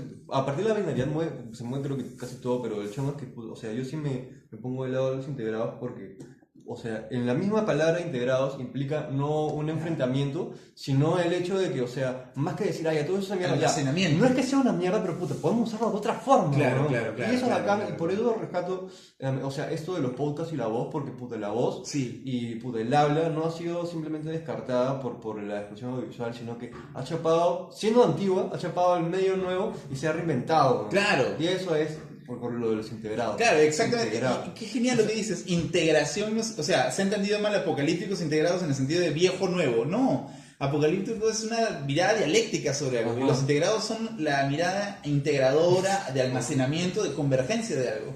No son dialécticas, o sea, no hay viejos y nuevos, hay integración y dialéctica. si ¿Por qué quieres. crees que puta, la República, el comercio y los mismos canales de televisión tienen ahora sus canales de streaming? ¿No?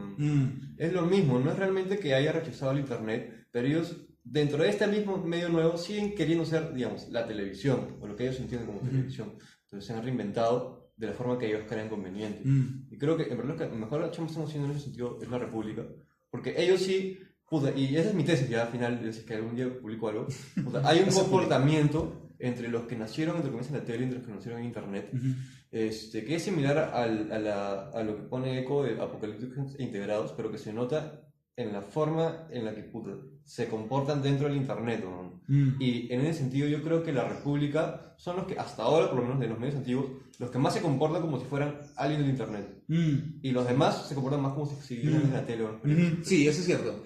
porque tienen canal, o sea, han hecho programas, básicamente en YouTube, asocian muy bien, tienen una ecología, un journey digital mucho mejor traducido, y que no vas a encontrar, por ejemplo, en el programa Rosa María, que dura 10 minutos, formas sintéticas burdas. Vas a encontrar pensamientos, si quieres, no crítica concreta. Puta, la República hace lo que llevan las stories de poner noticias, pero así bravazo, pues con sci-fi, con todo lo va, con ejemplos chéveres, y puta, con audio de la noticia ahí resumido, todo bacán, adaptado justamente a lo que la historia de Instagram como medio te propone.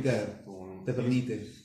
O sea, me dejó una envidia sana. Eso es genial. Eso es genial. O sea, y ahí no. Y esa es una idea. Y para cómo pusieron a Curwen así para que, puta, celebrar el internet. Sí, ahora tiene que programar con Curwen. Puta Sí. madre. Ahora, es que hay algo que sí me parece interesante, que es esta idea de que, bueno, el mundo se está acelerando y por eso hay una tendencia de llamar a esta aceleración o esta automatización aceleracionismo. Pero los mismos teóricos aceleracionistas dicen, y lo cito por ejemplo, la historia del capitalismo ha mostrado que la automatización en sí no ha reducido la cantidad ni la intensidad del trabajo exigido por gerentes y capitalistas. Por el contrario, en la medida en que la tecnología es para el capital solo un medio de producción, cuando el capital ha podido implementar otros medios, no ha innovado. Por ejemplo, las tecnologías industriales de automatización en la fábrica no parecen haber experimentado recientemente ningún avance importante. Lo que dice es que nosotros creíamos que la automatización iba a relegar a la humanidad o al hombre del trabajo, pero eso no es cierto. ¿Quién maneja los softwares? O sea, la inteligencia artificial, ¿quién todavía sigue trabajando para alimentar el learning machine o el aprendizaje de la máquina en diversos procesos? El hombre. O sea, el trabajo necesario no se ha reducido de los procesos en los procesos crecientes de automatización, ¿no? Y eso es lo que decimos. En otras palabras, que decíamos, no es que un desarrollo de un medio elimina, no es hegeliana la historia no es hegeliana, sino es simultánea, hay una simultaneidad. Bueno, ese es el punto número 1 que quería... también hay esto ya creo que hay que también saber, o sea, ver a McLuhan y criticar a McLuhan, sí que se lo tiene que criticar en algunos puntos. Por ejemplo, la gente dice, voy a poner un ejemplo muy, muy puntual, ¿no? Dicen, bueno, miren, la teoría de McLuhan decía, tú ves un ideograma y un ideograma lo que hace es una representación visual de una palabra, por ejemplo, ¿no? Tú podías poner una forma y esta forma representaba el sonido de la palabra amor, ponte. Yo pongo una forma, un ideograma, y ese ideograma representa la luna, el agua, el árbol, el rezar, el amor. Entonces lo que McLuhan dice, y aquí es un problema de McLuhan, tenemos que señalarlo, es que McLuhan dice, bueno, esta traducción del medio oral de decir amor como palabra etérea, tú lo estás escuchando ahorita, a ponerlo en escrito, es una traducción que implica más sintetizado, lo que hemos dicho, ¿no? Más sintetizado, es mejor, es más rápido, bueno, ya, ok. Pero McLuhan dice, cuando tú ves el ideograma, lo que en verdad está pasando es que hay una amputación del oído y en favor de la vista. Sí, pues. ¿No? Y hay solamente un sentido o ciertos sentidos que son enfatizados más que otros. Ya, pero aquí el error de McLuhan es que él analiza, este ejemplo de traducción puntual, él analiza un signo por otro. O sea, él analiza, él dice, y lo usa Zapata también, ¿no? Dice, claro, amor, y pongo el ideograma, que es la representación visual de esa palabra amor. Ya, ok. Y ahí, sí, pues, si lo ves así, caramba, sí, pues, ya dejo de experimentar mis sentidos, no experimentan tanto que cuando lo leo en un dibujo. No experimentan una palabra, por ejemplo, cuando yo utilizo la letra A, evidentemente estoy leyéndola, ya no la escucho, experimento menos sensitivamente, ¿no? Pero el error de esto es que se está evaluando un signo, o sea, se está evaluando la conversión de la palabra fonética a la escritural. Cuando uno lee un poema de Vallejo, ¿me van a decir que solamente estamos usando un solo sentido en desmedro de los otros? No. Ni cagando. Tú lees un poema de Vallejo, de Pimentel, de Heró, qué sé yo, y tú lees un poema completo, que son palabras escritas, ves potencialidades acumuladas de sentidos que te hacen disparar y que y que no tienen nada que ver con lo que está sosteniendo acá McLuhan, de que perdemos sentidos con el uso de la palabra escrita. Mentira. Hay experiencias escriturales que potencian y afloran y hacen delirar más los sentidos que incluso en el lenguaje oral. Y eso es algo que es un problema que teóricos, lingüistas, Zapata, por ejemplo, utiliza esa conversión de McLuhan, pero la aplica a un solo signo. Pero es que McLuhan no tiene en mente lo que es la intensidad tampoco. No tiene en mente. No tiene en mente. Él ve pura extensión. Ajá, Claro. solo se queda en la extensión. No ve nada más, intensidades. no ve Ese es intensidad. el problema en McLuhan. No registra para nada fugas de deseo, de fuerza, de potencialidad. Lo máximo que hace es hablar de la electricidad en ese sentido. Pero no hay deseo, intensidades, solamente hay extensiones, cuerpos, extensiones. Es un problema que hay que anotar y que hay que saber desprendernos de McLuhan. ¿En qué sentido? O sea, tengo dos preguntas. Sí. Por la primera, la parte del almacenamiento de información, ¿en qué parte la mencionas? Para chequearlo. ¿Sí? Razonamiento y De propuesta. almacenamiento. La texto de traducción, que son 3 hojas. Capítulo 4. No estoy seguro. 4 o 5 de la primera parte. Sí, en el tema de la traducción, él tiene un capítulo de Cinco. En cinco. Understanding Me, capítulo Sí. 5. A ver. la traducción. Digo, porque 4 es el amantes, que habla del narcisismo. En la primera parte está. Sí. Los medios como elementos de traducción. Ya, eso y lo otro, o sea, Ajá. ¿en qué sentido? O sea, para entender, McLuhan no ve casi nada de potencialidad y solo extensiones. Sí, Y solamente lo habría hecho en la electricidad, algo así. sí. A ver, cuando McLuhan habla acerca de los medios, va a trabajar los medios como significantes, no significados, ¿de acuerdo? ¿De Ajá, acuerdo? sí. O sea, como elementos que se asocian a otros elementos, cuerpos que se asocian a otros cuerpos. Pero lo sucede que, y es la crítica que le hacen muy bien los marxistas a McLuhan, y ahí sí, los marxistas sí les doy el crédito, ¿no? Ahí Le dicen, aguanta, sí, pero McLuhan está hablando de los medios. Tanto habla de los medios que no ve o no registra ni caracteres potenciales, creatividades del trabajo, ni tampoco registra las condiciones sociales de los medios. Me explico. Primera crítica que le hacen los marxistas a McLuhan. Le dicen, ok, ¿acaso tú hablas de medios? Y tú dices que los medios son extensiones del hombre. Ok, entonces, ¿en qué momento tú estás hablando acerca de que el hombre podría, o al menos en la interacción con los medios, podría existir un carácter potencial o un carácter intensivo de los medios? ¿En qué momento? ¿Creativo? ¿O en qué momento podríamos el hombre hacer que la cadena de los medios sea disruptiva? El error de McLuhan es el mismo error que tiene Lacan, es que siempre la cadena significante para Lacan siempre va a caer en la palabra padre. ¿En qué estás soñando? Una paloma. Ah, bueno, esa paloma, tu papá. El nombre del padre. El nombre de tu padre. Los lobos, los lobos están violados, sexual, ¿no? O sea, siempre hay una reducción de la cadena a un punto significante que es el padre. El error del McLuhan es que si tú haces los medios, están conectados los medios, pero cuando haces una evaluación retrospectiva de cuál es el punto que conecta a todos los medios, que son extensiones del hombre. El hombre es el punto que permite la siguiente vinculación de los medios y la asociación de los medios. Si no hay hombre, no hay extensión, no hay prótesis. Entonces, ahí se le acusa a los marxistas a McLuhan de humanista, en el sentido en que los medios son simplemente una extensión de algo fijo, dado, el hombre como algo dado, extensión del hombre. ¿Qué es el hombre? El hombre ya está, no es algo que se puede hacer, o no es una humanidad que tú puedas elaborar, es algo que ya está, es algo dado, no hay que pensar. Los medios son una extensión de eso, y los marxistas le dicen no, porque el hombre es una condición que se hace, ¿no? No es algo que ¿Puedo dar otro ejemplo? sí, no es algo que tú partas para crear un mundo, es algo que se hace. Y para hacerse al hombre, como la mujer, por ejemplo, la mujer se ha hecho, el hombre se ha hecho, ¿no? Y eso implica intensidad, potencialidad, ruptura de cadena, etc.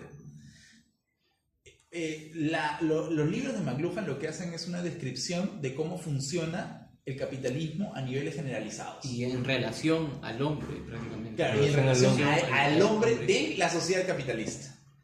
No es un hombre liberado, potencializado, un revolucionario, subversivo, no. Es un hombre que está dado en la sociedad y que a partir de él existen muchas prótesis sociales. Lo que le acusan los marxistas a McLuhan es que lo que está haciendo McLuhan es simplemente una descripción de cómo funcionan los medios técnicos de expresión en un lenguaje de flujo generalizado. Está describiendo cómo funciona la sociedad capitalista de comienzos de los 80. Visionario, futurista, sí, pero no está haciendo una teoría potencial del hombre, creativa, libertaria, ética, ¿no? Está describiendo lo que está pasando. Es como que no se va en profundidad. Claro. No se va, simplemente está en la proxemia ahí de lo que es el mismo nivel, sí, pero no va más a fondo. No va más a fondo en el sentido en que no le otorga, o sea, primero que parte del hombre como algo dado. Por ejemplo, el hombre es el consumidor. El consumidor ya está. Y el consumidor está asociado a... Aguanta, pero ¿por qué el hombre solamente es consumidor? ¿No puede ser otra cosa? Bueno, no habíamos pensado en eso.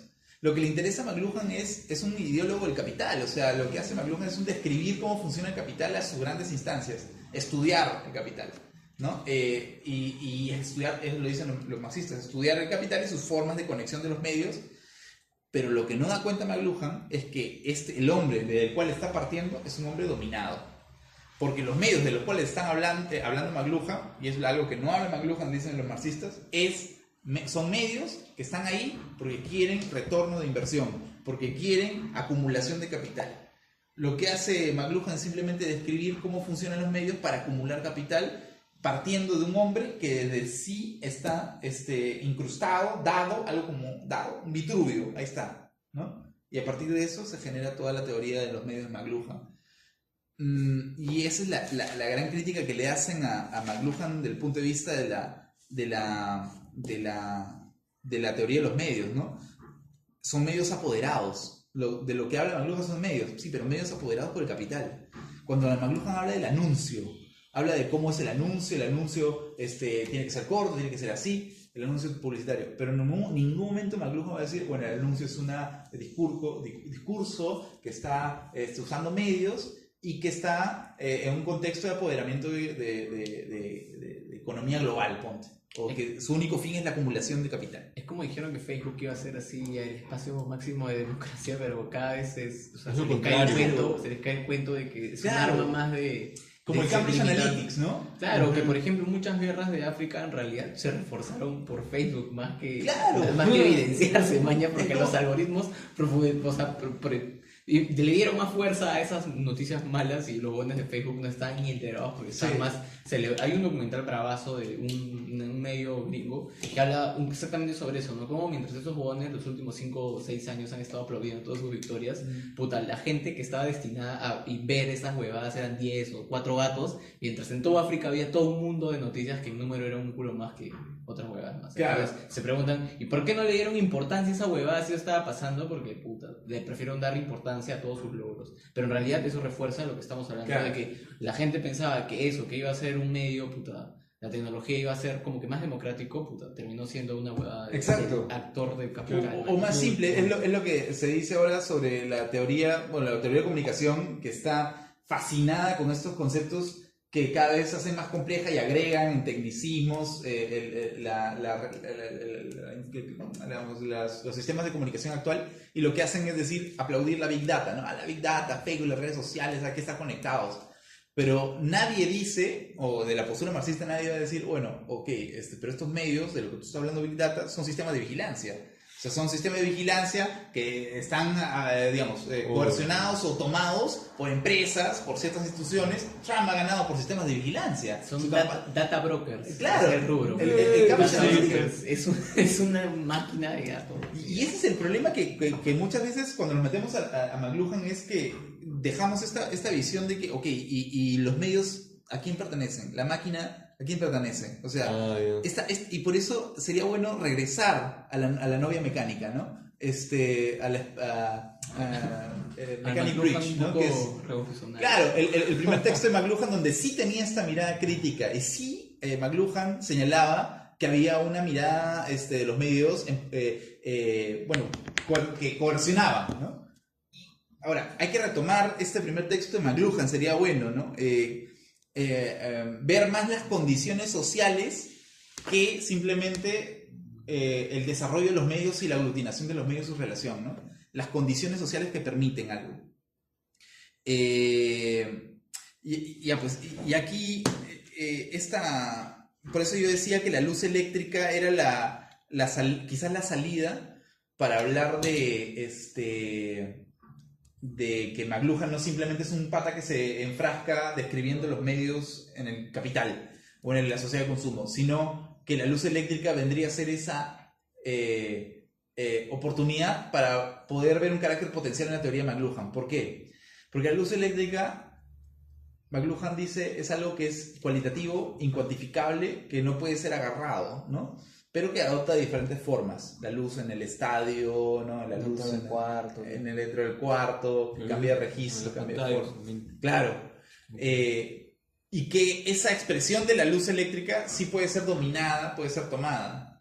Pero la luz eléctrica en sí es algo que no es cuantificable, ni monetizable, ni en sí puede ser un hecho subsumido a la lógica del capital. La luz eléctrica es una intensidad, ¿no? Y sería bueno hablar de la luz eléctrica también como y extrapolar esta idea de la luz eléctrica a diversas formas, por ejemplo, la indignación popular, la lucha política, la asamblea política, o sea, que son conjuntos de luz eléctrica, pero intensidades, potencialidades de gente que se agrupa, que usa medios. Ahí hay luz eléctrica, pero no luz eléctrica de carácter cualitativo, afectivo, potencial, ¿no? Ahí hay algo de McLuhan que sería bueno rescatar y entrar más por ahí, su noción sobre todo con el concepto de luz eléctrica como medio, ¿no? Que es algo incuantificable, intensivo, afectivo, ¿no? Y esta es una postulada, pero me parece interesante porque podríamos rebatir la idea de esta crítica marxista a McLuhan que dice, bueno, finalmente solamente describe la sociedad, el estado de cuestión de la sociedad capitalista actual. Pero hay algo en la luz eléctrica que me parece a mí que podría tener un carácter potencial que escaparía al registro de la acumulación del capital, ¿no? Y que podría relacionarse con un carácter de tipo, una indignación social en la plaza pública o un carácter afectivo de una sociedad que utiliza streaming y que empieza a reclamar frente al Estado, qué sé yo. Hay luz eléctrica ahí, me refiero, si me entienden. Luz eléctrica. Hay luz eléctrica ahí. La intensidad que trata de evitar la caída, el decaimiento en extensidad, ¿no? Exacto. McLuhan es una teoría de la extensión y yo veo que la única forma para hablar acerca de un carácter potencial vendría a ser la luz eléctrica. Para eso me remito brevemente a una teoría semiótica. La semiótica actual, hay una semiótica que se llama semiótica tensiva, tiene un modelito que es interesante y dice, el sentido se crea por dos nociones, la intensidad y la extensidad. La extensidad es todo lo cuantificable, los cuerpos, las cosas, el uno, lo que puedes tocar, lo que puede ser ejemplo de sucesiones, 1, 2, 3, 4, cuantificable. Y la intensidad es lo incuantificable, la sensibilidad, el apoderamiento de las sensaciones, de los afectos. Cuando uno cuenta, por ejemplo, las horas de reloj, no solamente está contando, está sintiendo el momento que se va a ir y va a estar más holgado, ya no va a estar tan tenso y va a estar más liberado. Siempre hay una relación entre estas dos dimensiones para que exista el sentido, dice la semiótica. Ahora, si lo aplicamos a McLuhan, bueno, para la teoría semiótica, McLuhan es una teoría de la extensión. Cómo los cuerpos se juntan, cómo los cuerpos se conectan en sucesiones, cómo los cuerpos están conectados, cómo los cuerpos, los medios. Hay poco carácter reservado a la intensidad. Cuando McLuhan habla de la luz eléctrica, que es una fuente de intensidad muy fuerte, energía, fluido muy fuerte, McLuhan dice, trata a la electricidad como un medio que empieza o un flujo de intensidad que empieza a conectarse con otros medios y que adopta formas como el estadio, la luz de la casa y etc. Y conforme la electricidad va formándose y va inscribiéndose en los medios, se va restando su naturaleza intensiva, su naturaleza incuantificable, su naturaleza sensible, de su diferencia, su disparidad. ¿Qué hay que hacer? Bueno, ver qué es esto, a qué llama McLuhan como electricidad, y cómo esa electricidad puede ser incluso creadora de nuevos espacios de comunicación o de nuevos medios, si quieres. En mi entender, la aparición de un nuevo medio no es otro medio, sino el carácter del medio único que sería la electricidad. Ese es el medio único. O sea, la electricidad no me refiero solamente a la electricidad como la conocemos, sino afectividades. Y esa es la crítica que le hacen los marxistas. Porque los marxistas le dicen, aguanta, McLuhan, tú nos estás diciendo que los medios nos cambian. Sí. No, mentira, dicen los marxistas. No es los medios que nos cambian. Bueno, en el sentido clásico, 1919, la revolución es lo que cambia, ¿no? ¿Qué es la revolución? Bueno, la lucha que hay, no sé, las es la intensidad, es la potencialidad que tenemos para ser disruptivos con respecto a un escenario social. Entonces, no es que los medios nos cambien, sino es lo que dice bueno, los marxistas y también algunos teóricos de la comunicación, por ejemplo, ¿cómo se llama? La sociedad de la intimidad de... se me fue. Gisela, no sé qué. Bueno, es la Argentina. Bueno, dice, básicamente, no es que los medios aparecen y por eso hemos cambiado nosotros, sino que hemos cambiado primero nosotros y por eso hemos creado ciertas técnicas y ciertos medios. Los nómades no eran personas que cambiaron porque aparecieron medios, como por ejemplo la lengua. No es que aparece la lengua hablada y tú dices, ah, ya cambié. Primero hay una facultad biológica potencial del cuerpo que permite la lengua. Primero hay una disposición de la mano que permite, o una necesidad social que permite el alfabeto, o una necesidad de comunicación masiva que permite la televisión. Primero está ese deseo, esa intensidad, y después la aparición de los medios. Estamos leyendo la historia de los medios al revés. Pero lo más loco es que hay un esquema de diseño de conductas que lo hace una área de la Universidad de Harvard que gesta también un sistema que lo que hace es, para tú generar o producir una conducta esperada, tienes también dos vértices. El vértice de conocer, saber hacer la cosa y motivación. Tiene que ver un poco de eso, ¿entiendes? Claro. Porque si yo no estoy motivado, puedo saber que está motivado, pero no sé hacerlo, ¿me entiendes? Pero, necesito ambas huevadas para realmente lograr una conducta esperada. Motivación e intensidad van a ir de la mano. Exacto, motivación e intensidad y extensión es conocimiento sobre el tema. Exacto. Esa huevada es lo que utilizan para desarrollar toda esta vaina de diseño ya de aplicaciones, esta vaina, porque lo que hace una huevada es enseñar una conducta. O sea, por ejemplo, Shazam, antes, ¿no te has dado cuenta que cuando pones una canción la huevadita se mueve y la puta madre? En realidad esa huevada ya encontró lo que hace en un segundo. Solo que para que tú sientas y creas que el valor de la hueá importa, tienes que tener la motivación de creer que esta hueá está chambeando. Claro. Para que esta hueá te genere una percepción de que chambea, entonces te da más fiabilidad. Claro. O sea, es una mezcla lo que hace, pero la hueá es que ellos utilizan ese esquema para desarrollar, o sea, son ciencias de la conducta. Pero prácticamente yo entiendo que se remite un poco a esta vaina. Es básicamente eso. Sí. El sentido de los medios, un poco más semiótica, el sentido de los medios no se genera por la aparición de un nuevo medio, sino por la capacidad disruptiva social que tiene un momento histórico necesario, concreto, para que permite la aparición del medio.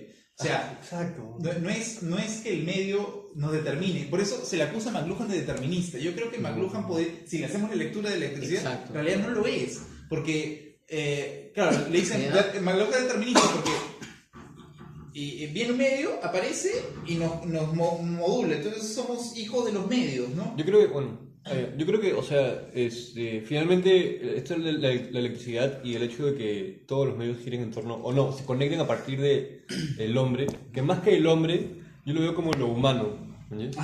Entonces, ahí tiene mucho más sentido la lectura de McLuhan de la electricidad. Y pucha, en verdad, yo creo que honestamente, para hacer un real así, el mero real análisis de McLuhan, tienes que hacer un análisis de Neil Postman. Porque ese no solamente es su discípulo siguiente, sino que es su mejor alumno y su principal crítico, Neil Postman. Y él Su hijo también fue bien crítico con... Obvio, sí, todo el mundo criticaba eso, ¿verdad? Pero, o sea, Neil Postman plantea, además de que plantea una definición de medio alucinante, que cuaja mucho más con las redes sociales, que lo quería dar, pero bueno, o sea, ahí lo damos. Ya, claro, en una lectura Neil Postman dice que, o sea, al final McLuhan, en cuanto a justo esto de la luz eléctrica, está hablando de cosas que Jesús y Buda y Spinoza también hablaban, y Nietzsche creo, que es Aristóteles también. En una lectura dice un montón de filósofos así, a Choris y McLuhan, y que todos hablaban como que básicamente de lo mismo que es, o sea, la motivación / energía intrínseca que, o sea, que activa, digamos, sí. que activa el sistema del cual estás hablando. Sí. Y Spinoza habla de un deseo, conatus. Al conatus, Nietzsche habla de la voluntad de poder. El mismo Einstein habla de la energía en el cuadrado, así, y McLuhan habla de la energía eléctrica. Esa huevada es esto, nada más. Qué bueno. Faltaba un elemento más que es el trigger, man. Ese trigger es el elemento que es el componente, man. Perdón. O sea, esto sabíamos, pero el trigger es lo que determina, o sea, los triggers van variando, porque eso es lo que ha estudiado un poco las ciencias cognitivas, man, que, o sea, hay muy diferentes tipos de triggers. En semiótica usamos sintonía. Es intensidad, extensidad, ¿no? La intensidad es esta motivación, el deseo, el conatus, el poder, claro. Y la extensidad es los cuerpos. Ahora, y es por eso que, siguiendo lo que tú dices, Nietzsche le hace una crítica, Nietzsche le hace una crítica no, mentira. a McLuhan no tanto, pero a un proto-McLuhan antes de McLuhan, que es Darwin. Claro. Nietzsche le hace una crítica a Darwin que es la siguiente.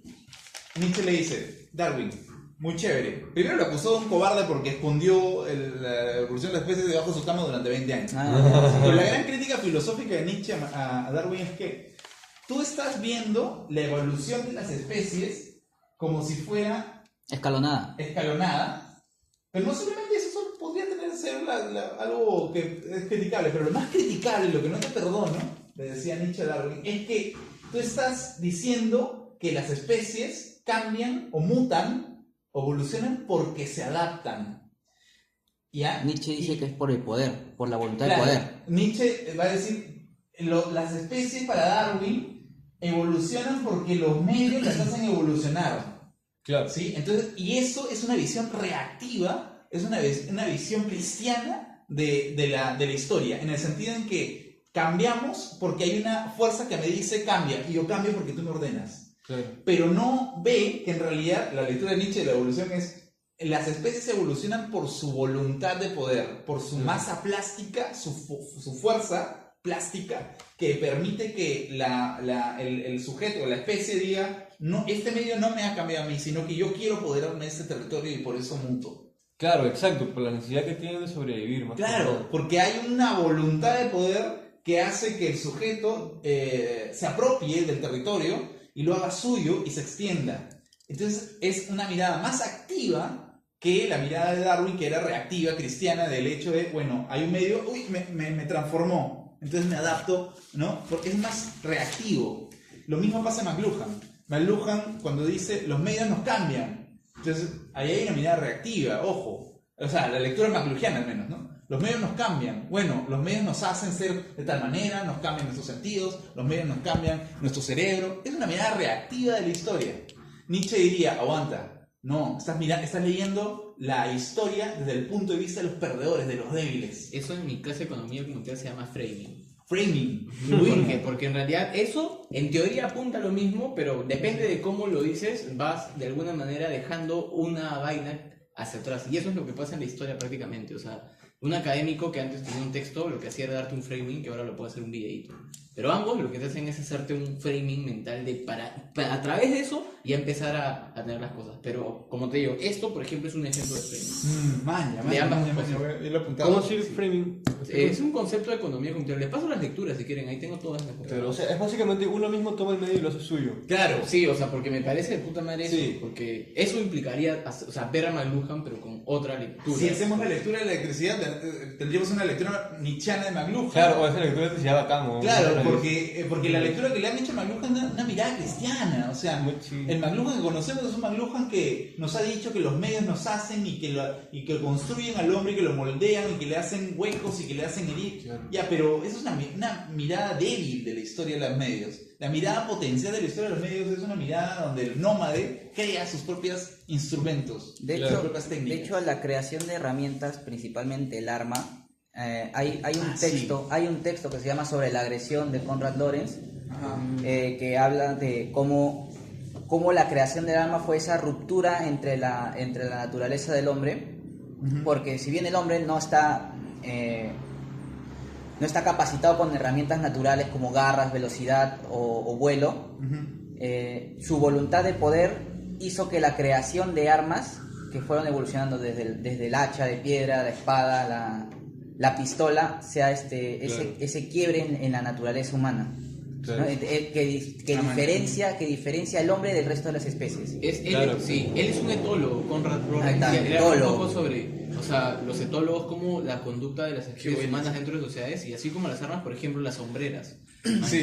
O sea, la jerarquía de la sociedad, puta, antes avalaba las sombreras porque, puta, te da más corporalidad y esa huevada, y por eso ves que un culo de culturas antiguas desarrollan diferentes El porte. elementos que te vean grande. Incluso Y el terno ahora también tiene Obvio. te modifica un poco los... Eso, por ejemplo, no lo va a hacer un león o un mono, mañas. Solo el hombre ha llegado a ese Claro. punto de condicionar la realidad gracias a su voluntad de poder y crear ese tipo de cosas. Pero bueno, él es un etólogo que también estudia la especie humana, pero dentro de un espacio cautivo que vendría a ser la sociedad. Él es muy kantiano y Capazo. nietzscheano también, ¿ah? Sí. Man, yo voy a chequearlo. con Ratores. Justo acá lo lo traía, mismo, vamos a ¿lo chequear. tienes ahí? No, o sea, ¿Cómo tengo se llama, por favor? una introducción Lorenz. a su Después teoría hay filosófica. otros etólogos de concha su madre, pero él es el Acá más está. animal humano. Pero Este él lo capítulo llama etólogos más de la humanidad en específico. Ah, qué chévere que le estés leyendo. Qué buena. Entiendo. Sí. Me estoy aprendiendo con ustedes. Konrad Lorenz, obvio. Sí. Puta, es que hay demasiadas disciplinas. El problema es que Ya las ciencias tengo- humanas a veces hemos sido súper Este fue el soberbias. primer y no libro de queremos filosofía otra que ciencia compré. pura. ¿Sí? Sí, Están exacto. todititos. Eso me gustaba. Esta es la traducción Por básica eso para eligió mí. comunicación. La traducción básica para ¿Por mí. qué no elegimos Porque- matemática pura? güey? Hay Ingeniería, una- mano. hay Claro, un bueno, Deleuze también dice lo mismo, ¿no? Deleuze cuando habla de los nómades, él dice, claro, el nómade es un sujeto que no utilizaba herramientas que encontraba. El nómade es una persona era un grupo itinerante que crea sus propias herramientas, ¿no? Y menciona, hay un listado que él hace con Guattari en 1000 mesetas, donde hace un listado de las herramientas raras que tenían una sociedad nómade, ¿no? O sea, metales raros para cortar, que fueron ya olvidados por la figura sedentaria del hombre, ¿no? Pero la metalurgia nómade tenía una capacidad más positiva, ¿no? Y sería bueno regresar a esa parte, ¿no? Recapitular, a ver la idea de la tecnología nómade, como no es algo que ellos toman cosas que ya existen, sino que crean sus medios. Claro, pero o sea, yo creo que ahí deberías agregar, porque puta, voy a meter otra metáfora al internet, Ajá. pero o sea, deberías agregar que el hecho de que los nómades, por ejemplo, los primeros pre-incas, las primeras culturas pre-incaicas hacían sus armas blandas chéveres, pero, o sea, agarraban como que, o sea, palos, o sea, ramas y piedras que encontraban en el piso. O sea, de por sí había un cierto grado de material que ellos habían encontrado, pero puta, lo revolucionario es que ellos lo hicieron suyo. Claro. Ese material que habían encontrado. Entonces, Ya, en ese sentido, sí. mi metáfora de internet es que puta. Tú, o sea, un chibolo que tiene 15 años ha nacido en una realidad en la que los teléfonos celulares, entre comillas, están dados. ¿me entiendes? Puta, todos nosotros somos básicamente una realidad en la que los teléfonos no estaban dados y que surgieron. ¿me entiendes? Pero imagina los chibolos que nacieron en esa realidad donde los teléfonos, puta, son como que parte de la naturaleza. ¿me entiendes? O sea, en ese sentido, puta, dice que ya los teléfonos lo cambiaron a él, o él encuentra los teléfonos y puta, usa los teléfonos para otra guada más achori de lo que ya la usan ahorita. Ajá. A eso me refiero. Sí, exactamente. Y justamente, por ejemplo, este libro que habla de el nomadismo, Ah, man, así se llama. Ah, así se llama. Se llama ese electro. que es básicamente, los nómades son los chibolos de ahora, centenias, milenias, que básicamente ya toman los medios que están, como tú has dicho. Claro, los eso suyos. dice ahí. Ah, man, ya. Ah, ya. Pero esos no son nómades. No. Eso es la debilidad, el nihilismo, ¿no? O sea, lo que decía Nietzsche, son nómades reactivos. Gente que utiliza los medios porque ya están, pero no crean sus propios medios. No crean su propio medio. Un verdadero nómade, diría Deleuze y Guattari, es alguien que crea sus medios. Claro, empieza a construir valor con esto porque no necesita una cámara grandaza, un escenario. O sea, hay un juego de huevones marqueteros que dicen no crees, registra, man. ¿Ya? Porque esta huevada te permite hacer todo y en internet, o sea, si eres algo de valor, puta, la gente te va a ver. Y yo creo que puta es lo que hacen huevones que puta, de verdad con un celular empiezan a hacerse famosos, pero nadie le enseñó a hacer nada, simplemente hicieron propietarios y entendieron el valor de esta huevada. Exactamente. Entonces, aquí hay algo importante, o sea, el darwinismo mediático tenemos que dejarlo, porque estaríamos contando la historia de los medios desde el punto de vista débil. Y lo que tenemos que hacer es una lectura nietzscheana y McLuhaniana activa. ¿No? De los medios. Te juro que Nietzscheano McLuhaniano suena bravazo. Y lo que implica eso es lo siguiente, y esto ya lo que vamos a hacer, porque ya para cerrar, lo que vamos a hacer estas semanas es, ¿qué implica entonces crear un medio? ¿Qué implica entonces hacer que un medio, crear un medio, o tomar posesión de un medio en esa mirada nietzscheana? Lo que yo digo es que lo que vamos a trabajar las próximas semanas va a ser lo que se necesita para crear un medio, para que el nómade cree su propia tecnología, es sabotear los medios. Bueno, sí, básicamente. Yo creo que hay una palabra más chévere todavía, que es puta, hackear los medios. Güey. Exacto. Hackear, sabotear. Porque son palabras... cuando lo saboteas, implica que quieres que se arruine. Cuando lo hackeas, no es que quieres que se arruine, sino que tú quieres usarlo con tu propia programación para otra huevada. Ya, me parece mejor todavía. Más pertinente la palabra hackeo, ¿no? O sea, es como en vez de decir superar, decir mejorar, upgrade. Un upgrade, pero claro, un upgrade es agregar. Yo diría más como tú dices, hackear, sabotear, algo como que disruptivo, ¿no? Eso se necesita para crear un medio. Si no, estaríamos contando la historia como un darwinismo McLuhaniano, y lo que queremos es un nietzscheanismo McLuhaniano. Entonces, pero para eso hay que retomar algunas cositas de Marx, ver la crítica de Marx sobre McLuhan también es pertinente, pero al menos hemos rescatado estas dos ideas, ¿no? La idea de la cadena de medios, que hay que entenderlo, hay que disociarnos de que no es una idea evolutiva, sino es simultánea, y para eso debemos de acogernos a McLuhan del concepto de almacenamiento. Dos, la idea de que McLuhan, la crítica, si bien McLuhan está describiendo la sociedad del capitalismo y no tiene una mirada potencial del hombre, lo que podríamos hacer para reivindicar eso es adoptar una mirada nietzscheano-McLuhaniana de McLuhan, partiendo de la luz eléctrica, ¿no? O de esta sustancia que es incorregible, inabsorbente, informada, que no tiene forma, para poder quebrar un medio, para poder hackear un medio, que es lo que se necesita, ¿no?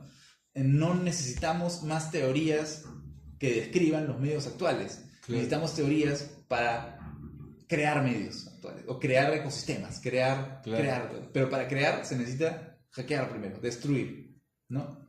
Ya, entonces eso ya es otro camino, pero lo vamos a dejar para la próxima sesión. Para cerrar, preguntas. Puta, súper interesante la conversa de hoy. Siempre salen ejemplos chéveres. Sí, mano, bien iluminado.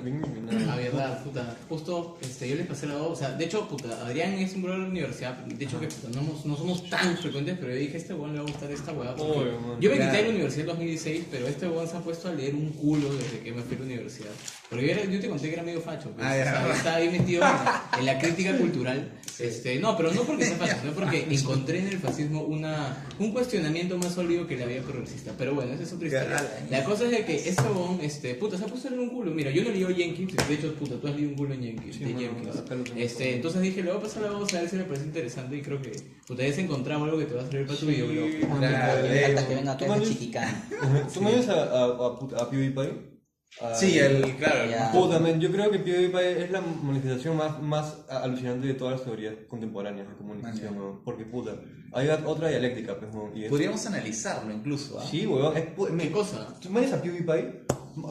Busca PewDiePie versus T-Series. Ya, todo este chongo con T-Series. Brother, escúchame, la pelea que hay entre PewDiePie contra Serie T, que es una cadena de producción audiovisual de videoclips de Bollywood que produce videoclips alucinantes, cada 2 horas creo es lo caso, y lo sube a YouTube, es puta, es como esa dialéctica, más allá de PewDiePie versus TCB, lo que realmente significa, huevón, es la lucha entre el usuario versus la corporación. Y eso es bacán, huevón, porque puta, a partir de PewDiePie puedes ver cómo se van a dominar Photoshop y todo lo que tiene que ver con YouTube y la tecnología, etcétera. O sea, el huevón da clases de Photoshop, cagas de risa obviamente, con memes, la puta madre, pero da clases de Photoshop en su canal y raja de memes, y habla huevadas, pero o sea, a partir de este huevón dominar la técnica, a pesar de ser, digamos, entre comillas, una empresa de medios, el mismo PewDiePie, puta, tú sigues viendo ese carácter humano, entre comillas, de luz eléctrica, entre comillas, a través de lo que hacen, ¿no? A diferencia de un canal de YouTube de una corporación, que se nota, puta, la rigidez sólida de una corporación, eso aún lo ves, y sientes que es una persona que se manifiesta a través de sus medios. Y eso va, es, puta, la nueva dialéctica, man, es el usuario, el que tú sabes que ha sido el huevón que ha entrado a internet por joder y que ha aprendido a internet por ser un huevón en su cuarto, versus la corporación, que pues, se han organizado estratégicamente para intentar ser virales. Y ahí está, puta, la dicotomía, y por eso PewDiePie sigue triunfando, porque el huevón sigue siendo humano. A mí me has hecho, o sea, lo que se está hablando, o sea, estaba pensando, pero en otra cosa. Sí, o sea, es que me has dado pie para pensar, claro, se aplica también acá que es el ejemplo de. Voy a hacer un cambio total, pero es. Sí, es para aplicar un cool ejemplo. Cuando, por ejemplo, hablas de la educación, ¿no? El profesor, la clásica que le dice, el profesor que le dice al alumno que está en su celular, ¿no? Está en su celular y no está atendiendo y lo estoy hablando, estoy haciendo la clase. ¿Y de quién es la culpa? Dicen, del profesor. ¿Por qué? Porque no puede ser interesante para atraer al alumno. Claro. Esa es una visión reactiva de los medios, en el sentido en que yo tengo que cambiar porque el medio me está exigiendo. Claro. En vez de que la educación crea sus propios medios para hacer que el alumno intervenga en ellos. Claro, pues, Estamos leyendo mal los sistemas de educación también, ¿no? El profesor no es interesante, porque su discurso no es bueno, entonces por eso él está en Muy el... zapatina. Claro, es una visión cristiana de los medios. Disculpe por haber hecho cristiano, pero Es sigo verdad, Nietzsche. es verdad. Pasiva, ¿no? Bueno, ya, cortamos ahí. Por si acaso, estas son sesiones grupales grabadas. Yo las cuelgo en YouTube. Oye, bacán, bueno. Yo las cuelgo en YouTube y no sé para qué queden ahí, no sé por qué. Oye, acá sale la nueva